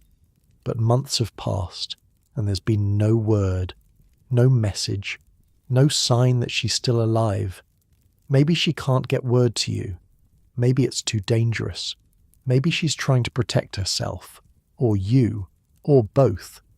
Or maybe the promise was just words, something to make the goodbye easier, something to hold on to in the moment, even if it meant nothing in the long run. You don't know, and not knowing is the worst part. The autumn rains come. The closes turn to rivers of mud again. The cold creeps back into the city, into the stones, into your bones. Another winter in Edinburgh. Another season of darkness and cold and trying to stay alive. You're 17 now, still an apprentice, still years away from being a journeyman, from having any say in your own life. But you're different than you were a year ago. You've seen things, lived through things, learned things about the world and about yourself that you never wanted to learn. You've learned that causes don't always win, even when they're passionate. That belief doesn't stop bullets. That promises made in the dark don't always survive the light. You've learned that survival is its own kind of victory. That waking up each morning, putting one foot in front of the other, doing the work that needs to be done, that's not nothing. That's not giving up. That's just life, going on the way it always has, no matter what kings and princes do. One evening in late November, you find yourself on the third-floor landing. You're not sure why you came here. You were on your way up from fetching water, and your feet just stopped. This is where you used to meet Agnes. This is where you talked in whispers, where she kissed you goodbye. The landing is empty now. The door to her mistress's apartment is closed. New tenants, someone said, a merchant's family from Glasgow. They don't know anything about the woman who lived here before. They don't want to know. You stand there for a long moment. The building creaks around you. The same sounds you've heard 1,000 times. Voices and footsteps and the endless noise of too many people living too close together. But Agnes's voice isn't among them. Her footsteps are gone. You think about the promise you made. I'll be here. You are here. You've kept your half of it. Maybe someday she'll keep hers, or maybe she won't. Maybe she's already forgotten you. Maybe she started a new life in Stirling, with new people, new routines, new reasons to keep going. You wouldn't blame her. That's what survival looks like sometimes. Letting go of the past so you can keep moving forward. You take a deep breath, let it out slowly. Then you pick up your water bucket and keep climbing. One foot after another. One day after another, that's all any of us can do. The first snow of winter falls on the last day of November. You watch it from the shop window, soft white flakes drifting down past the stone facades of the buildings across the street, covering the filth and the chaos beneath a blanket of cold beauty. The city looks peaceful, almost innocent. Like nothing bad ever happened here, like the blood and the suffering and the death were just a dream you had once. But you know better. You turn back to your work, a wig for a judge, one of the men who's been sentencing Jacobite prisoners to death all summer. His wig needs new curls, fresh powder. He wants to look respectable when he sends the next batch to the gallows. You make his wig anyway. You shape the horsehair. You mix the powder. You do the work that keeps you fed and housed and alive. That's the deal. That's the bargain you've made with the world. Outside, the snow keeps falling. Inside, you keep working. And somewhere, in the space between memory and hope, you hold on to the thought of a girl with dark eyes who might someday find her way back to Edinburgh. It's not much,